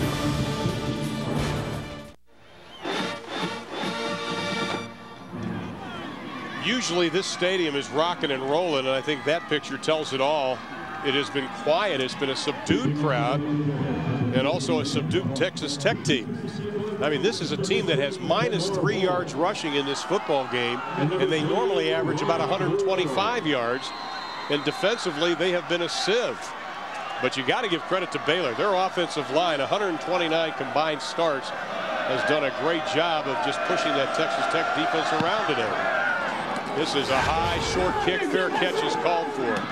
at the 28-yard line. Talk about that offensive line of Baylor. One of their leaders is Jason Smith, the senior from Dallas. Let's get to know him just a little bit better. Jason Smith, offensive tackle, Baylor University. If I can't pursue football as a professional, I would professional team roper. Team roper, rodeo. My dream date, the young lady sitting over in the corner. My favorite non-football athlete is LeBron James. I'd say LeBron James is pretty good. Graham Harrell is in. He pump fakes, then lets it go. Close to a first down. Pick up about 9.5 out of the play. There's Jason Smith, the big senior out of W.T. White High School, the guy they call Smooth. He's already graduated, and talking to the NFL scouts, his stock has risen over the last year. I'll bet it has. He's a great bookend, no question. Pick up with 9, second and short for Texas Tech. Let's see if they can answer the Bears. Woods. He's got the first down, and that's one of the longer running plays of the afternoon for Texas Tech. Antonio Johnson on the stop.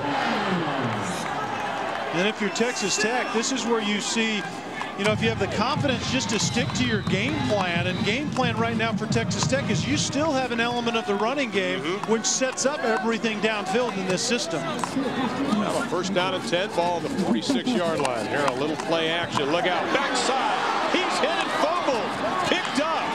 And they actually are going to pick up a yard on the play. Antonio Johnson is the one who lowered the boom on Harrell, who never saw Johnson coming.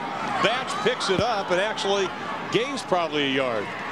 Antonio Johnson is really the outside linebacker. You can see him sneaking in at the top and coming somewhat late. And the running back that is sneaking out right there, Batch, should have had Johnson on pickup. But it's the delayed blitz that gives the running back Batch trouble on that play. Well, that could have been disastrous for Texas Tech. Baylor showing blitz, and here they come again. Harrell into the flat, caught. Inside the 45 to the 43-yard line. Todd Walker, the junior out of Pflugerville, Texas, just outside of Austin. His first reception of the afternoon. And right now, first down for the Raiders. And the fans are just wanting anything to get this Red Raider offense going just a little bit. And Graham Harrell is obviously in control of that. Michael Crabtree is out, as we've seen earlier with the boot on. They're going to have to go elsewhere if they want to move this football. This time Baylor rushes 4. Harrell's got some time, throws it underneath the coverage. Batch makes the reception, gets close to the 35-yard line.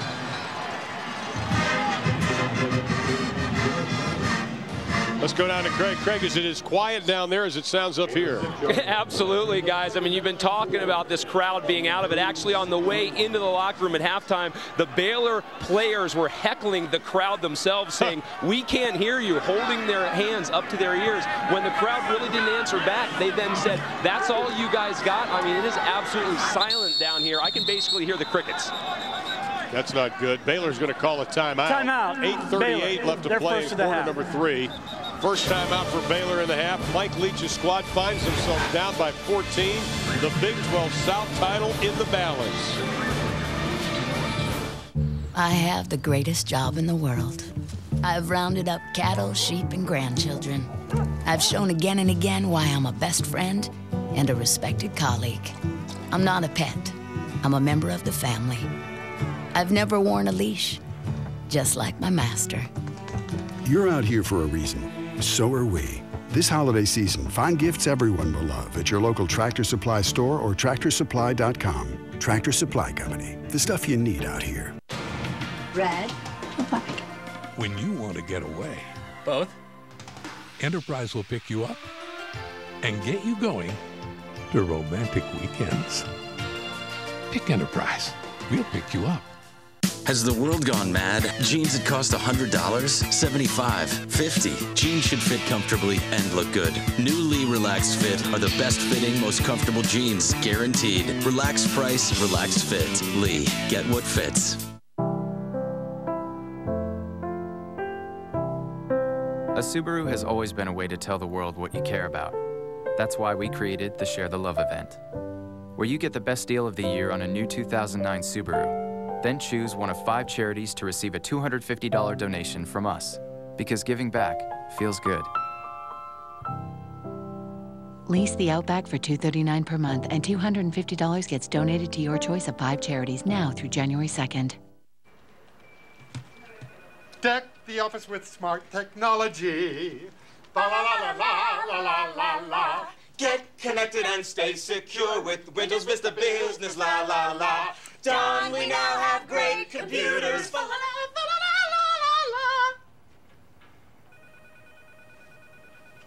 Hey, let's go carol the carol. Simplify the season with Dell and Windows Vista Business. Call or go to Dell.com/OneTV. Tonight on Versus, it's a not-so-civil war. Oregon State is one win away from the Beavers' first Rose Bowl in over 40 years. Only arch-rival Oregon stands in the way of their dream season. Versus college football, Oregon versus Oregon State. Tonight at 7 Eastern.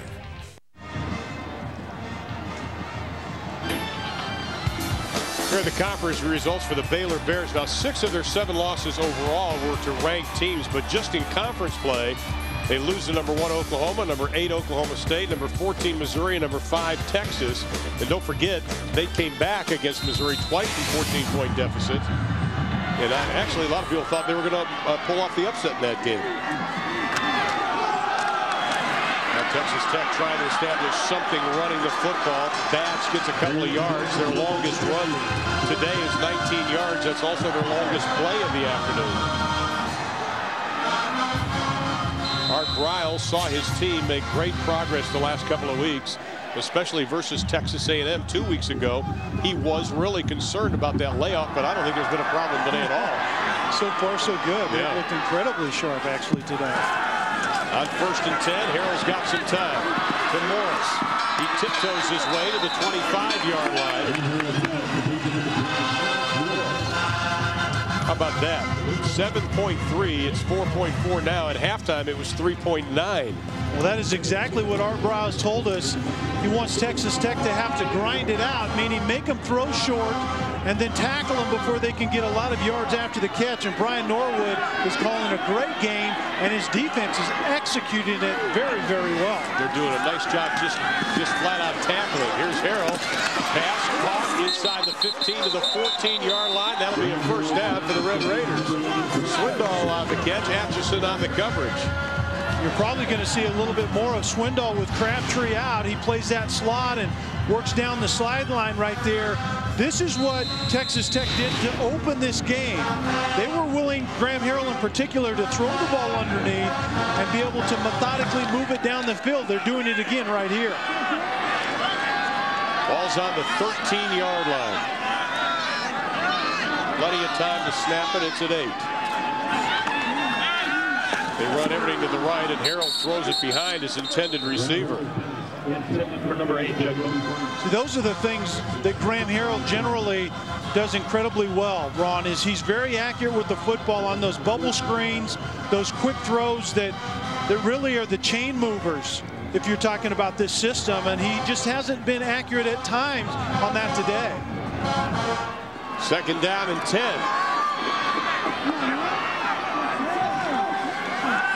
Harrell looking left, looking for something in the middle. He's got it. They're saying short hopped it. Officials haven't made a motion yet, but it'll be complete at the 5-yard line by Edward Britton. You just get the sense, even that throw right there, even though it's his receiver setting down in a void in that zone, it was not a very accurate pass. If he throws that ball up, the receiver probably has the opportunity to get that one into the end zone. And it's 3rd down and 2 as Texas Tech showing their own drive here in the 3rd. Running play inside the 5, down to the 4, down to possibly the 3-yard line. Should be a first down. Once again, Michael Crabtree going out in the 2nd quarter. Now he's coming out, and you can see the ankle does not look good. He's got a little hitch. Crabtree was hurt when Texas Tech went ahead 14-13 at about the 7:49 mark of the 2nd. And when Texas Tech was in a rhythm early, it was because of Harrell to Crabtree. There were a lot of passes in that controlled passing game that Crabtree was getting, and then getting some yards after the catch. They're just not getting a whole lot right now. Crabtree 9 catches before he was injured for 63 yards. 1st and goal from the 3-yard line for the Raiders. Carroll looking, has time, throws, incomplete. This is what happened to Michael Crabtree, and if you're a little squeamish, you may not want to see the ankle here because it does sort of contort, rather ugly. That's where he was hurt. Yeah, that certainly didn't look very good. Did it? No. That's why he is out of this football game. 2nd down and 3, 13th play of the drive. And notice Baylor's defense, if we can get a shot out of it, it's kind of the picket fence. They get a lot of guys that just stand there and look at receivers trying to pick them out. And this is obviously a run play, but Batch gets down to about the 1-yard line. Jordan Lake coming up from that safety spot to make the stop, and that'll bring up a 3rd down and goal from the 1. You'll probably see it again right here with Graham Harrell most likely throwing the football, but essentially Baylor forms a picket fence about 4 or 5 yards deep in that end zone, and what they're doing is just eyeing receivers and redirecting them. Obviously, there's not a whole lot to drop back here, so what you do is just play everyone at the line of scrimmage, redirecting receivers, and don't let them run out of voids. Here's Shannon Woods, high up over the top, touchdown, Texas Tech. Joe Pavelic did his job with the hit, the linebacker from Baylor, but Woods was still able to get into pay dirt, and it's an 8-point game. That's an element of this Mike Leach offense that you see figuring in more prominently than years in the past. Is they're willing to use the run game to finish drives, and that's a good example of it. They nickel and dime down the field, but sometimes you need the running game to close it out. Well, as the sun sets, it's getting a little colder. Everything becomes important, including extra points, and Matt Williams is able to drill it through. 3 for 3 on the afternoon, 5:52 to play in the 3rd. And with that run by Shannon Woods after the hit, they trail by only 7. Play in the ACC championship. Ron? All right, Ted. Woods capped off the 14-play, 72-yard drive. That pulled Texas Tech within 7, 28-21. Along with Craig Hummer, Kelly Stoffer, I'm Ron Thulin. 5:52 to play in the 3rd. And it's all well and good that Graham Harrell's offense is able to score, but the defense has not done their job today. They've given up 268 yards to Baylor, but the important part is they've given up over 200 yards running the football to Baylor. They've got to stop the rush game of the Bears.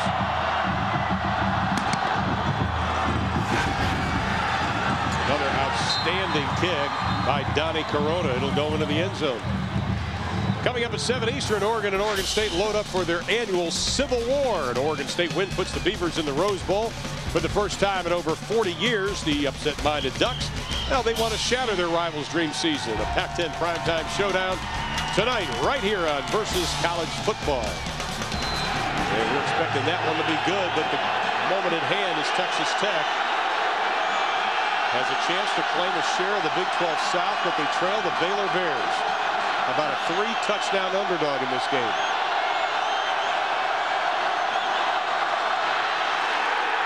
And the defense stacks them up at the line of scrimmage. During that last timeout, Craig Hummer was down on the field and heard this also. The PA announcer here at the stadium got on and started telling the crowd, we got to get into it. I want to hear you, Red Raiders. And he's trying to get the crowd pumped up because, as we said, it was quiet. Henley is hurt for Baylor, the defensive tackle out of Galveston, Texas, or for Texas Tech. Well, the interesting thing about that PA announcer is they announced the OU Oklahoma State game tonight, the Bedlam game, and the fans went crazy here and started booing. And he said, let's don't worry about that one. Worry about this one. And I think that's the point. Texas Tech has to take care of business. Well, they actually lost 2 on that last play. 2nd down and 12. Over 53,000 on hand today. And that first down play has been where Baylor has been very successful this game, is getting productive yards on first down. Now Griffin looks, throws, passes, tipped, incomplete. Penalty flag is thrown, and it might be an interference call on Jordy Rowland. Kendall Wright, the intended receiver. I think you're exactly right. Kendall Wright running the slant as that inside receiver after the play action fake by Griffin. Holding number 38 of the defense. 10-yard penalty, automatic first down. Rolling, one of the 17 seniors playing his final game here at Jones AT&T. Daniel Charbonnet, who's injured, gives him a little pat on the helmet. Charbonnet not playing because of a hit he took last week, and that is a big loss for Texas Tech's defense. Right now, though, it's a first down and 10 for Baylor after the penalty on the 28. We talked about how Texas Tech spreads you out. Look how wide the splits are by the wide receivers from Baylor. They make Texas Tech's defense play out in space as well. Griffin has some time, and he breaks away from the pass. Gets one huge block. Got the first down. Shaken as he runs outside the 50. And the big block, I think, was from Kendall Wright. And we've got two Texas Tech players down. One at the 27, one at the 35-yard line. Bront Bird is at the 27-yard line. Kendall Wright had the crackback block on Bird. There's no question about that. See right here, good decision making by a quarterback that can run is just make a play with your feet when nothing is downfield. But watch coming into play right there. Kendall Wright absolutely tattoos Bird right there. Bam. Hello, how are you? And gets his quarterback around the edge. Well, Marlon Williams is also down. And the trainers are attending him, and Bird is up and gingerly walking towards the sideline.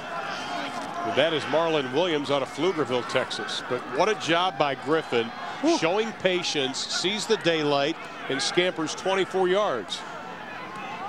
Ron, you talked about his patience, and I think that's the important thing you see. You can see the possessions right here. I mean, that's efficiency, right? The missed field goal is the only hiccup, but that had nothing to do with the young quarterback and really what is a young offense collectively. Right. That's shades of Oklahoma game last week. Sam Bradford took him on, what, 7 straight? And what is that black horse at the mascot here at Texas Tech? Bird thinks he's riding that right now. He doesn't know he's not. No, he doesn't know where he is. Kendall Wright absolutely earholed him. 5 minutes and 6 seconds left in the third. Now the defensive players of Texas Tech trying to get the crowd riled up, but every time they do, Griffin silences them.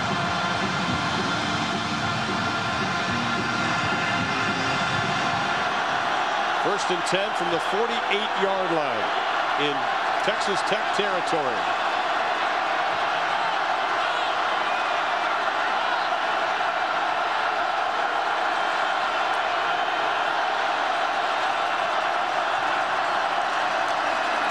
They give it to Finley. Here come the Red Raider defenders, and they're going to drop him for a loss, led by Brian Duncan, the sophomore out of Baton Rouge, Louisiana, coming from the middle linebacker spot. And Ron, there wasn't a whole lot there on that zone read play, but Finley has to get productive yards, meaning don't stretch that to the sideline and end up losing to, at the very least, get back to the line of scrimmage and end up 2nd and 10. Well, Finley and Griffin both over 100 yards rushing today. That's 5 100-yard rushers in the last 3 games against Texas Tech. Inside of 4 to play in the third.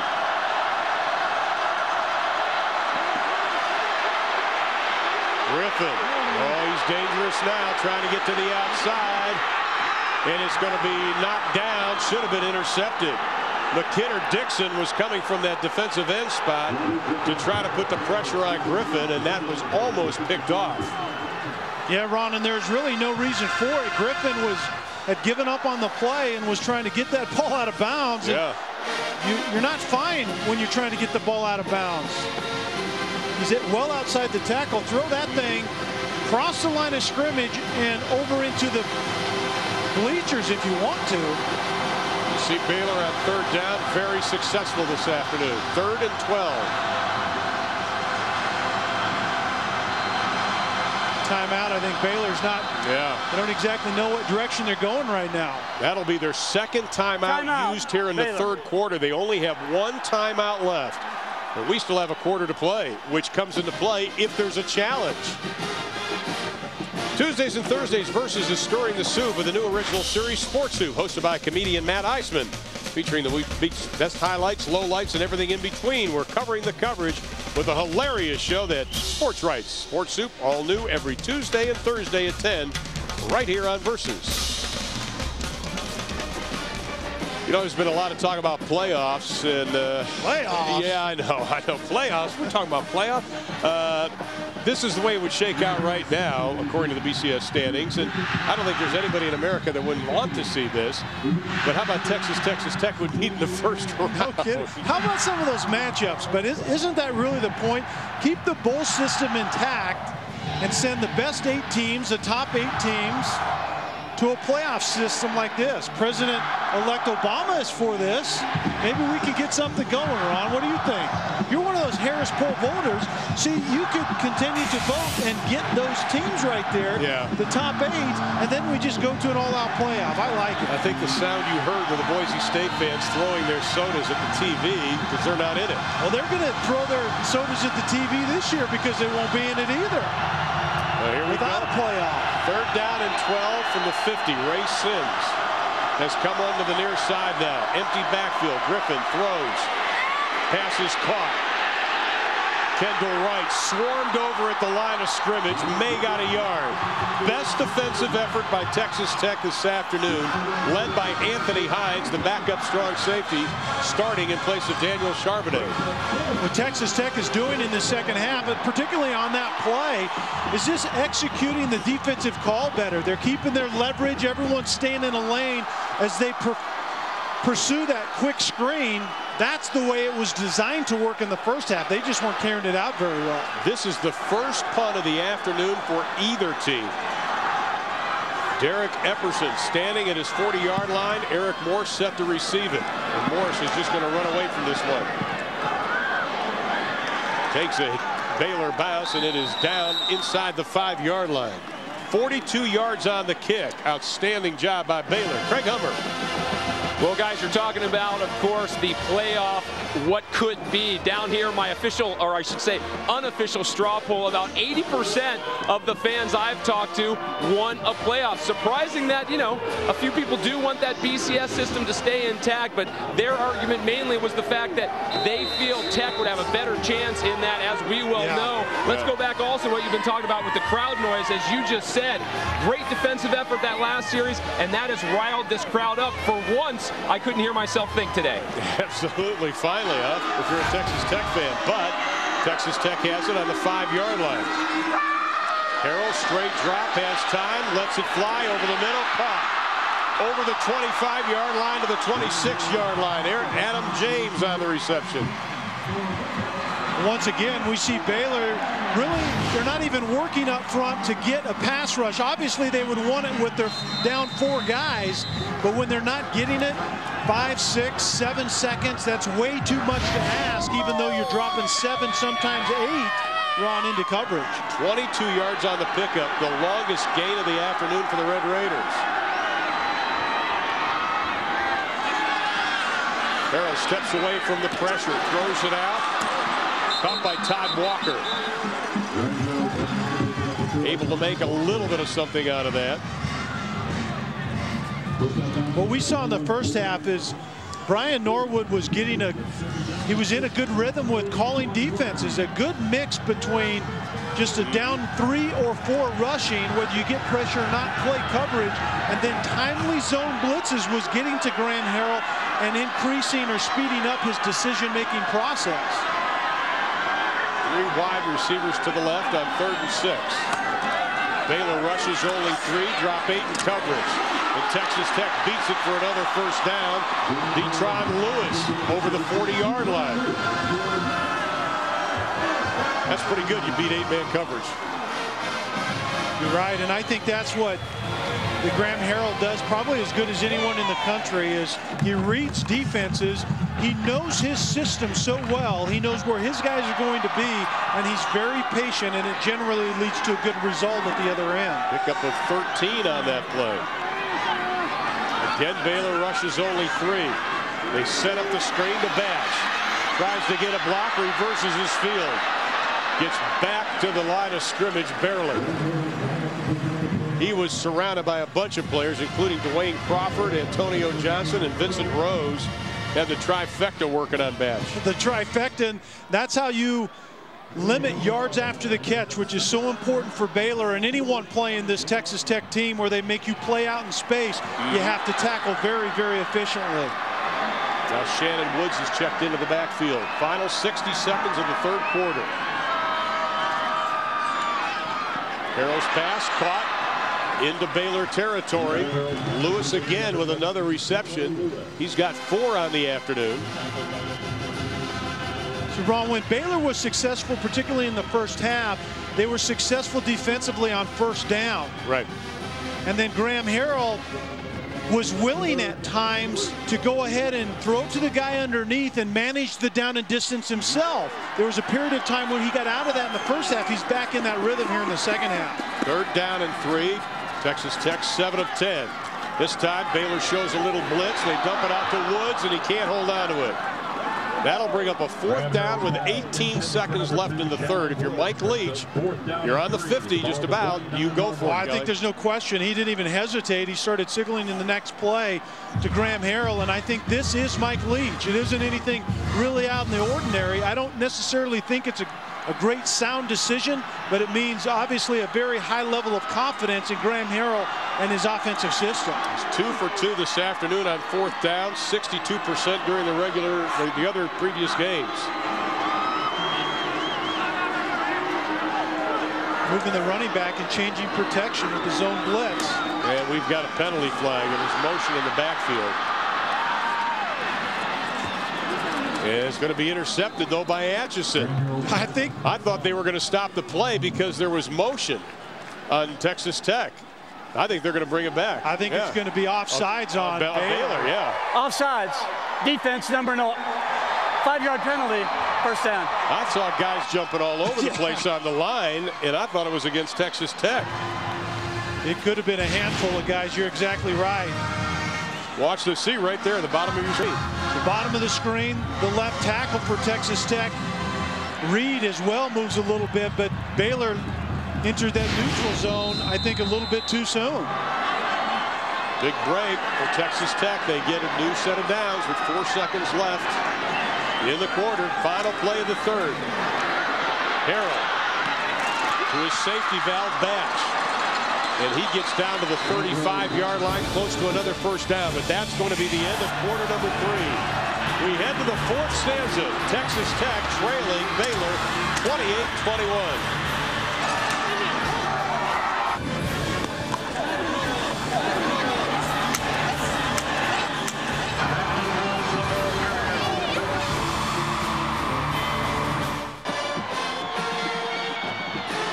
Red Raider fans practicing their chest bump just in case Texas Tech takes the lead. You guys got to get some height on that. No, that's vertically challenged if you're going to do a chest bump. Well, with Craig Howard, Kelly Stoffer, I'm Ron Phelan. We go into the final quarter. Final 15 minutes. Baylor leads it 28-21. Texas Tech with the football. Harrell, a couple of fakes. Has a man on the sideline. Caught Lewis inside the 10. We've got another penalty flag thrown. Oh, wait a minute. We had a one whistle go. Now they're saying Baylor's got the football, but a whistle was blown on the far side. At least one whistle. There was a whistle blown after he got hit and knocked out. Yeah. Somebody decide what's going on here, kids. I heard a whistle, didn't you? No, I heard at least one whistle. Yeah. No question about that. It looks like this is going to be pass interference or holding on Baylor, so the play's probably going to count. Number 15 of the defense. 10-yard penalty, first down. Chris Burke is the man that was called for holding. Take a look at this, see if we can decipher exactly what happened.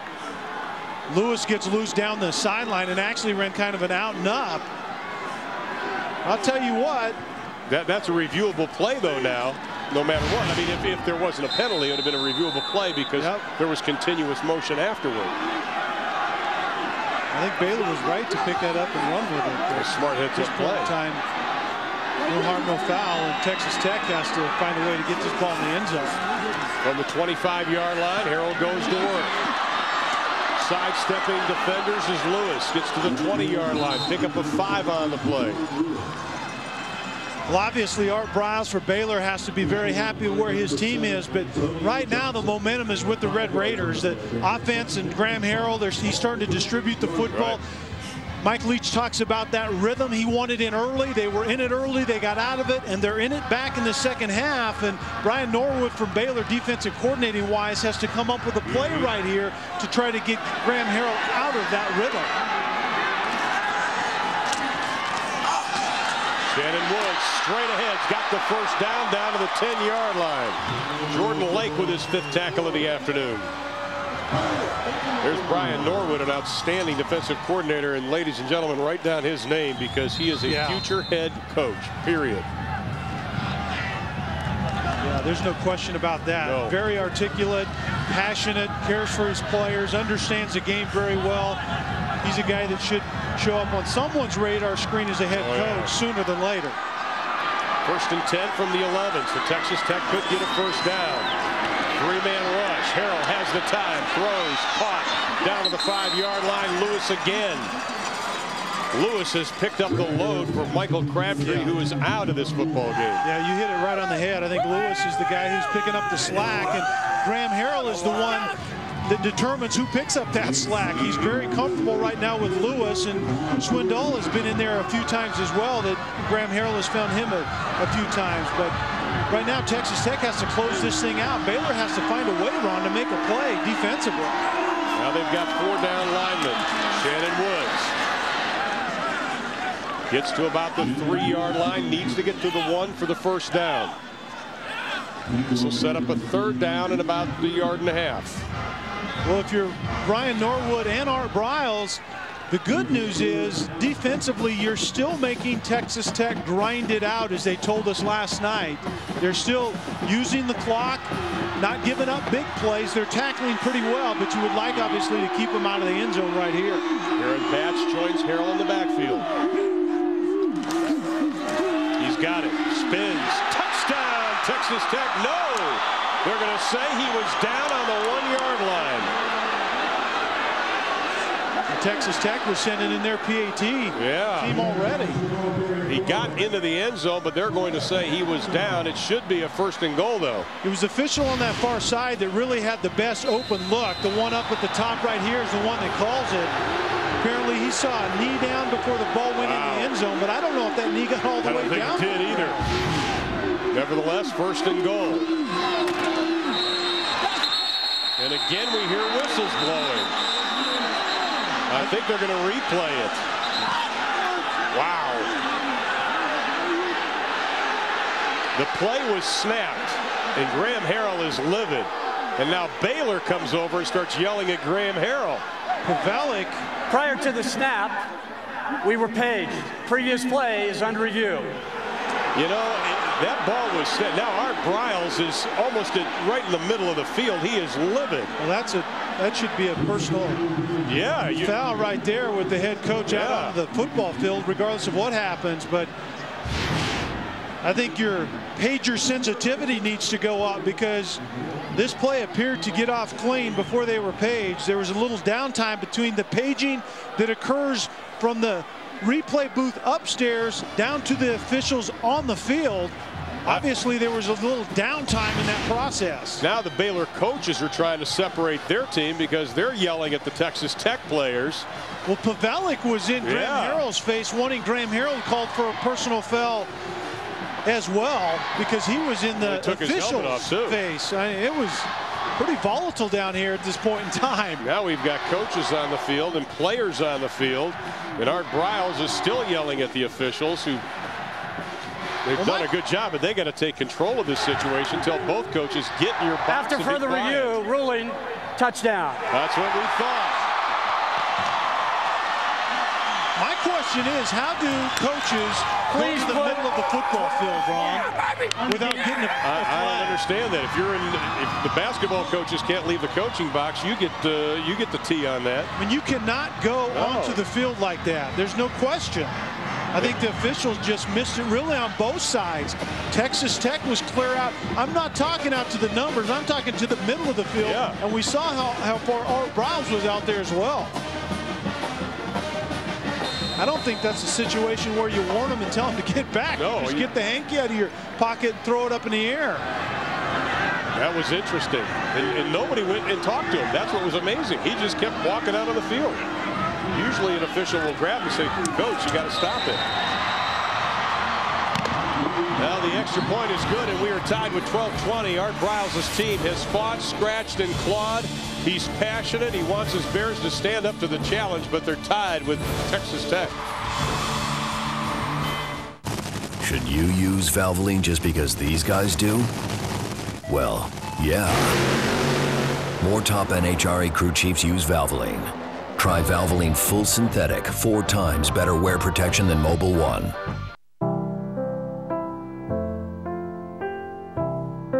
A Subaru has always been a way to tell the world what you care about.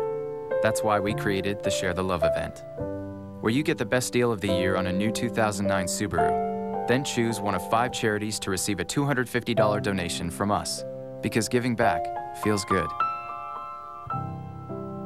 Lease the Impreza for $179 per month, and $250 gets donated to your choice of 5 charities now through January 2nd. It's unanimous. Fans and critics agree. Attack of the Show is time well wasted.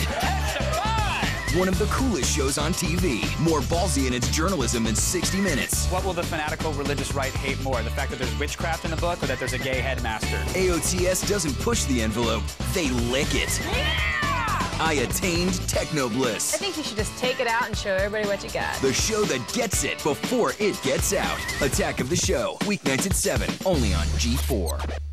The hotter the hot, the colder the cold, the greater the demand, the more you need Duralast. Batteries built to exceed the need. Only at AutoZone. You ready for some good news? Denny's is giving away a big hot breakfast for just $4. That's right, real breakfast for just $4. The $4 Weekday Express Slam. Start your day with some good news at Denny's. Has the world gone mad? Jeans that cost $100? $75, $50. Jeans should fit comfortably and look good. New Lee Relaxed Fit are the best fitting, most comfortable jeans, guaranteed. Relaxed price, relaxed fit. Lee, get what fits.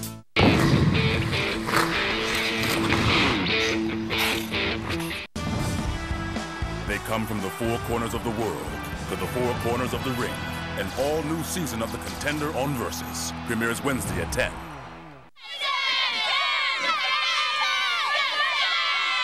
Well, we had a wild end to the first half.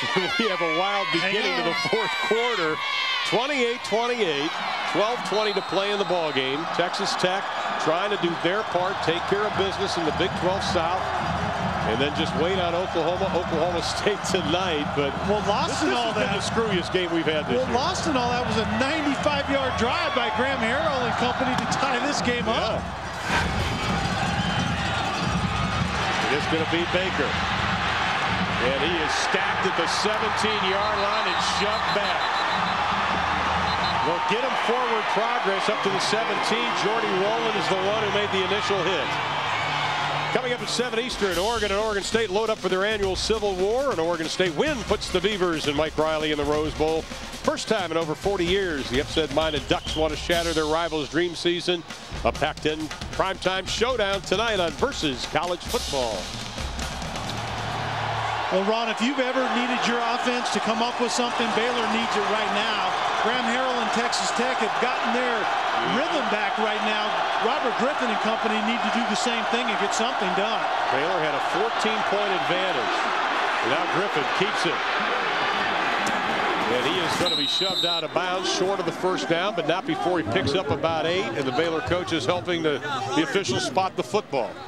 Marlon Williams has had a great game for Tech from that linebacker spot. 8 tackles today. And Ron, we've talked to Art Briles about how many called runs, designed runs you call for Robert Griffin, and he's wanted to cut down on those as the season has progressed. I think this is a time when Robert Griffin cannot have the ball in his hands enough.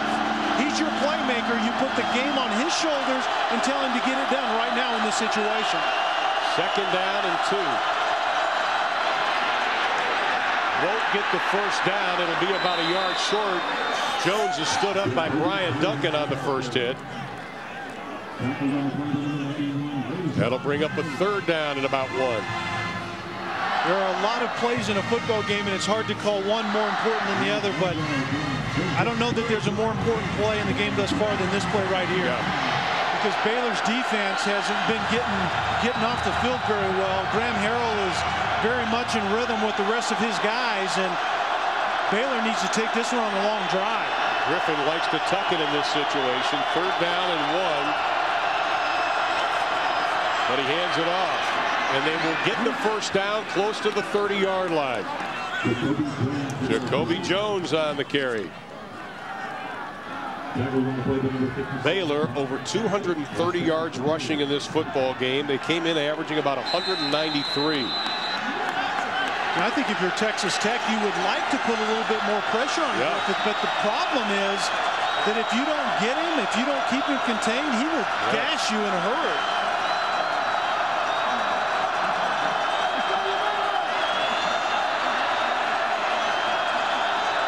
7 to snap it.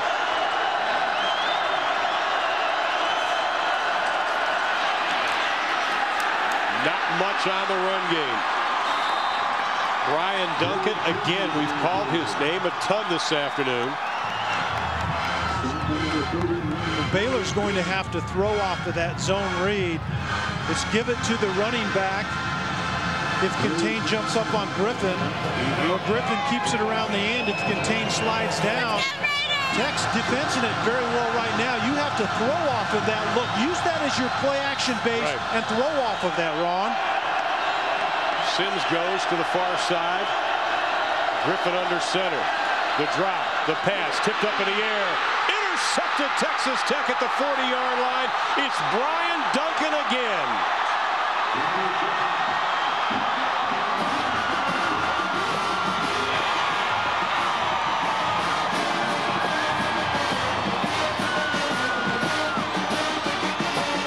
Kendall Wright's going to come on the slant up to your left side on the screen. Actually, that ball is batted up in the air. I think it was actually Scranton. Ball batted up in the air, and a good job by Duncan coming down with it, but not a bad play, just very good defense by Texas Tech. 2nd interception of the season for Duncan. Let's see if Texas Tech goes for the home run ball right away. They've got Baylor on their heels. Instead, they hand it off. Shannon Woods picking up about 4 on the play. Maybe that's kind of odd. I thought Mike Leach, though, the way he's the gambling guy, that he may have gone for the big 7 right off the bat on that. Well, that's I think a great thought, because a lot of times if you're across the 50, you take the ball away. A lot of times offenses will go right downtown immediately. I think that's a good thought, but I think Leach wants to grind it out right now, showing that his offense is in the rhythm as well. Something you don't see. Graham Harrell under center. The short pass, 1st down, inside the 25, down to the 23-yard line, down to the 21-yard line. Shannon Woods out of McKinney, Texas. It's interesting you pointed out that Graham Harrell goes underneath. I think they wanted to get the play action reverse fake right there, and then Shannon just leaks out to the other side of the field as the outlet receiver, but Graham Harrell isn't found underneath the center very often. 39 career touchdowns for Woods coming into the game. Last year was banished to the bench, was suspended for the Gator Bowl, and came back this year with a vengeance. Aaron Batts tries to get to the corner, may have gotten to the 20-yard line for a pickup of 1. Jordan Lake, he has 7 tackles today. Jordan Lake making a very good tackle on Batch on that play, because Brian Norwood was dialing up the pressure again and bringing both linebackers, meaning Lake is man-to-man on Batch out in the flat. If you don't tackle him, he walks into the end zone. Now, we talked about the top of the show. Jordan Lake is a tackling machine. He's one of the best in the conference. Closing in on 8 minutes to play. 2nd and 7 from the 18 for the Red Raiders. Harrell wanted to go right. He's got all day, no pressure. Finally throws it complete inside the 15. Inside the 5, down to the 4-yard line is Lyle Leon, the sophomore out of Abilene, Texas. He was one of the stars of spring practice comes up big, his first reception today. Well, Leon Long is on Jones way late, 7 or 8 seconds later, a 3-man rush, 8 people in coverage, but 6 or 7 seconds is still way too long, and Leon making the big play at the end. Pick up a 14 on the play, but what made that was no pressure by the Baylor defense. And it wasn't just the catch, it was the yards that came after the catch that was lethal. First and goal from the 4. Dragged down from behind. Vincent Rhodes on Baron Batch. Good job by Rhodes, the senior out of Denison, Texas. Brian Norwood, the defensive coordinator for Baylor, told us last night that they typically don't get a ton of pressure up front. They have to use their zone blitz scheme in a timely way, meaning you just try to bring the right guy on the right side to create an overload to try to get pressure. Brian was doing a great job of it in the first half. His team was executing it very well. Second and goal from the 7-yard line. Woods inside the 5, down to the 4.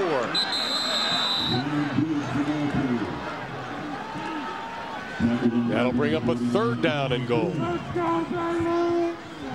We don't see Mike Leach trying to run time off the clock, do we? In my years I've known Mike, I've never heard him do that. This is kind of surprising me. You're deep in plus territory in the red zone. It's interesting to see Texas Tech running the football, but that's a new element of this offense. 3rd down and 4 for the touchdown. Harrell has time again, throws deep in the corner, looking for the signal. Touchdown, Texas Tech, Detron Lewis.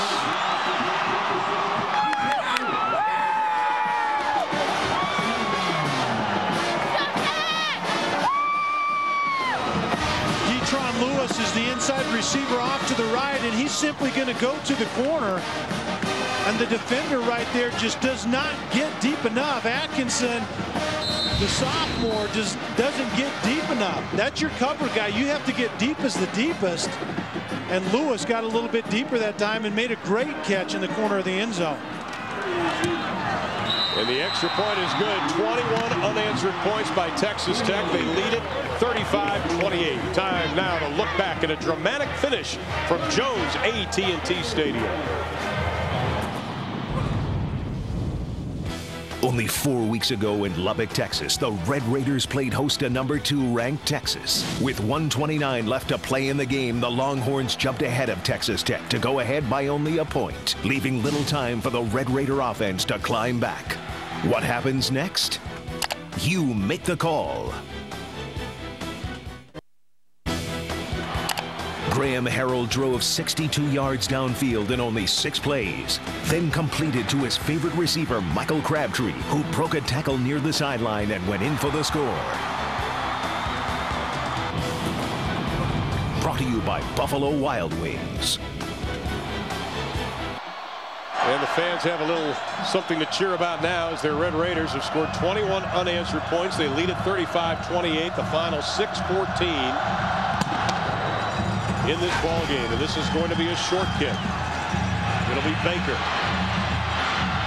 Straight ahead running, gets up over the 25 to the 27-yard line.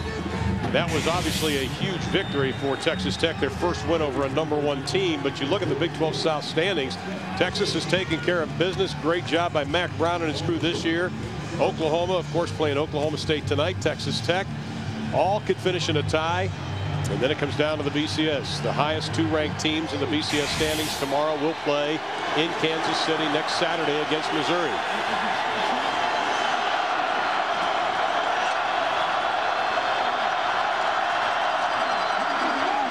Griffin looking, throwing into the flat. Pass is complete. First down, Baylor, and then some. Thomas White. Let's go back to that Texas Tech touchdown. Well, Tim Atkinson is the defender right here. He's playing a zone, and Lewis is going to go run to the corner. There's no reason for Atkinson to come inside right there. You're playing a zone. A receiver leaves your zone. You wait for another receiver to enter your zone. Not very good execution of the zone. Really picket fence scheme on that play. Pickup of 19 on the play. Griffin's done an outstanding job. They go to the run game. Pickup of about 2 on the play by Jay Finley. Tripped up before he gets to the 50 by Marlon Williams. 10 tackles in the ball game for Williams. Well, where Texas Tech has done a much better job in this second half is right there, Ron, on first down. They're winning, giving up a couple of yards on first down. It puts Baylor behind the 8 ball. Second and long is sometimes, and third and long is very difficult for this offense to continue to make hay with.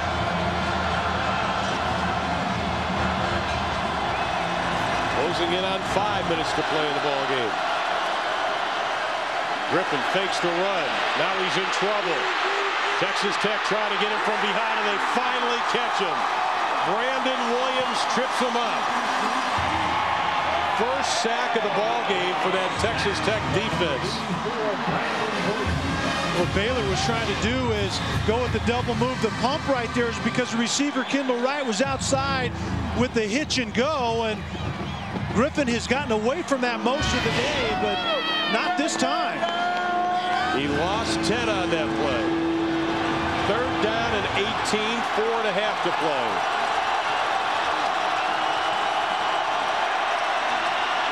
He's going to run it. Here comes the chase. Throws, pass, caught at the 50-yard line by Geddes. And it's going to be well short of the first down. Now, if you're Art Briles, what do you do, Kelly? Yeah, I think typically you would punt it here and expect your defense to get it back for you. But quite frankly, the way Texas Tech is playing offensively against Baylor's defense, I think you might roll the dice right here and say, you know what, this is for the game. Well, he's got only 1 timeout left, and they're going to go for it. 4th down and 5. And in some way, shape, or form, Ron, Robert Griffin is going to figure prominently into this play. Probably have it in his hands at the beginning and end up with it as well. He is going to be dropped back at the 45-yard line. Texas Tech takes over. McKinnon-Dixon with a sack.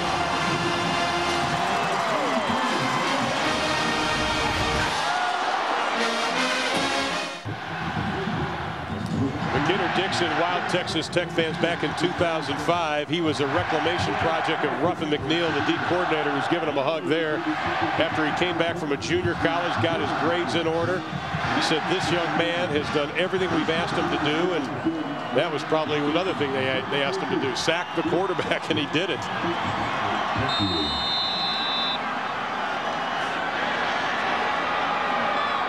.332 to play in the ball game. 35-28, Texas Tech with the ball. Lovelic on the tackle, Baron Batch on the run.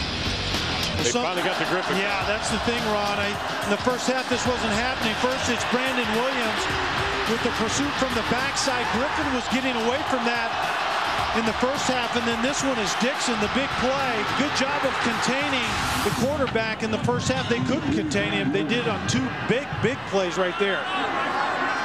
2nd down and 10. No gain on that last run. Inside of 3 minutes left in this ball game. Harrell over the middle, caught, first down inside the 30, down to the 27-yard line. Detron Lewis again. Talk about an outstanding game. The sophomore from College Station with 9 catches today. Mike Leach talked about his depth at the receiving corps. Michael Crabtree's out. Detron Lewis is in, and he's one of those guys that you can tell that Graham Harrell just feels very, very comfortable with. A big second half.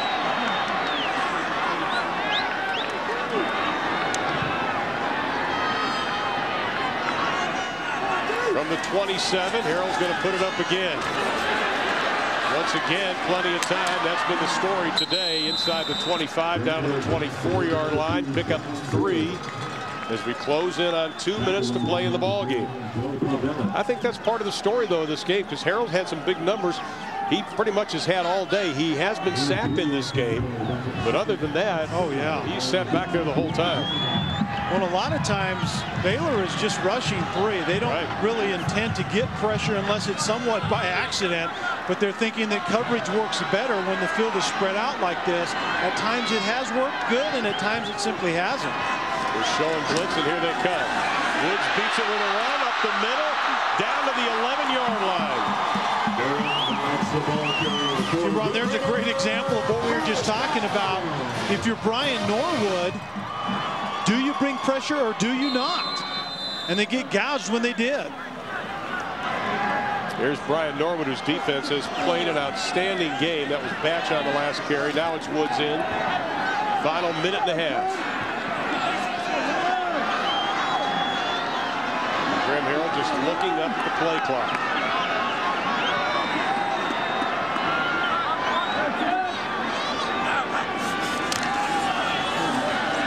Looking for a block. Gets it, but just barely gets to the 10-yard line. Submarining him was Jake Lamar coming up from that safety position. 65 seconds to play in the ball game.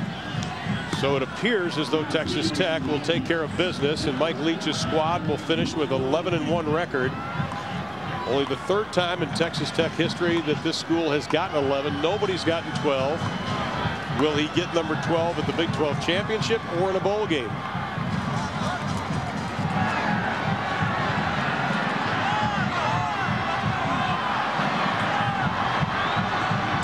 Something that not many Texas Tech teams have done. Shannon Woods gets down to the 5-yard line with 27 seconds to play in the ball game. Joe Pavelec, 7 tackles on the evening. And I guess we've answered the question, but it took them about 3 quarters to wake up. Will Texas Tech have a little hangover from Oklahoma?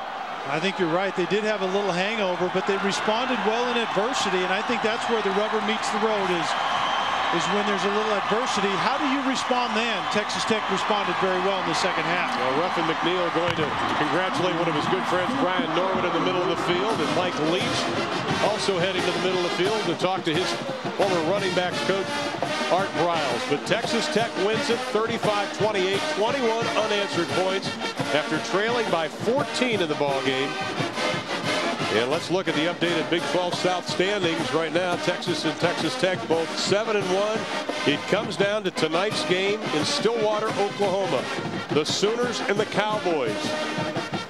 And if Oklahoma loses that game, Texas Tech will be playing in Kansas City next week. But Graham Harrell and company pick up 11 wins without the services of Michael Crabtree. Kelly, it was just a game. I think it was one of the weird games, but you have to give credit, obviously, to Texas Tech and Mike Leach, and Mike Leach is standing by with Craig Hummer right now. Well, Coach, it isn't going to win any Game of the Year awards, but you got the job done another day at the office. What did you see from a positive standpoint as the game wore on? Well, the negative thing was I thought up front, offensive line and defensive line, we got whipped the first half, and then second half I was proud of the way those guys rose up because our O-line and D-line whipped them the second half. Speaking of rising up, what more can you say about Ruffin McNeil's defense? They really stood when they had to. Oh, I thought it was really key. I thought it was a great team win. Very ugly second half, one that we would definitely like to forget. First half, our first half was really ugly, one we'd like to forget and all that. Second half is one that you can be proud of anywhere. Ron just said it a moment ago, only the third time your program has gone 11-1. Now you get a chance in a bowl game to go 12-1, but you got to be a spectator later tonight, don't you? Yeah, we got to wait and see what happens. So I want to wish the very best of luck to Oklahoma State and Mike Gundy, and they give him a bad time about that one comment. I'm 47 years old and I'm still not a man, and I'm with him all the way. All right, congratulations, Coach. Enjoy the win. All right, this is our final game, and we'd like to thank everybody that's been on our Versus crew this entire year, including Michael Molinari, our producer, Mike Eiler, and our director, Sam Polis, our spotter. Thanks so much. It's been a fun year. Final score again, 35-28 for Kelly Soffer, Craig Hummer, and our entire Versus crew. I'm Rod Thulin saying good night from Jones AT&T Stadium in Lubbock, Texas. Coming up after the break, Ted Robinson in our College Football Central studios on Versus.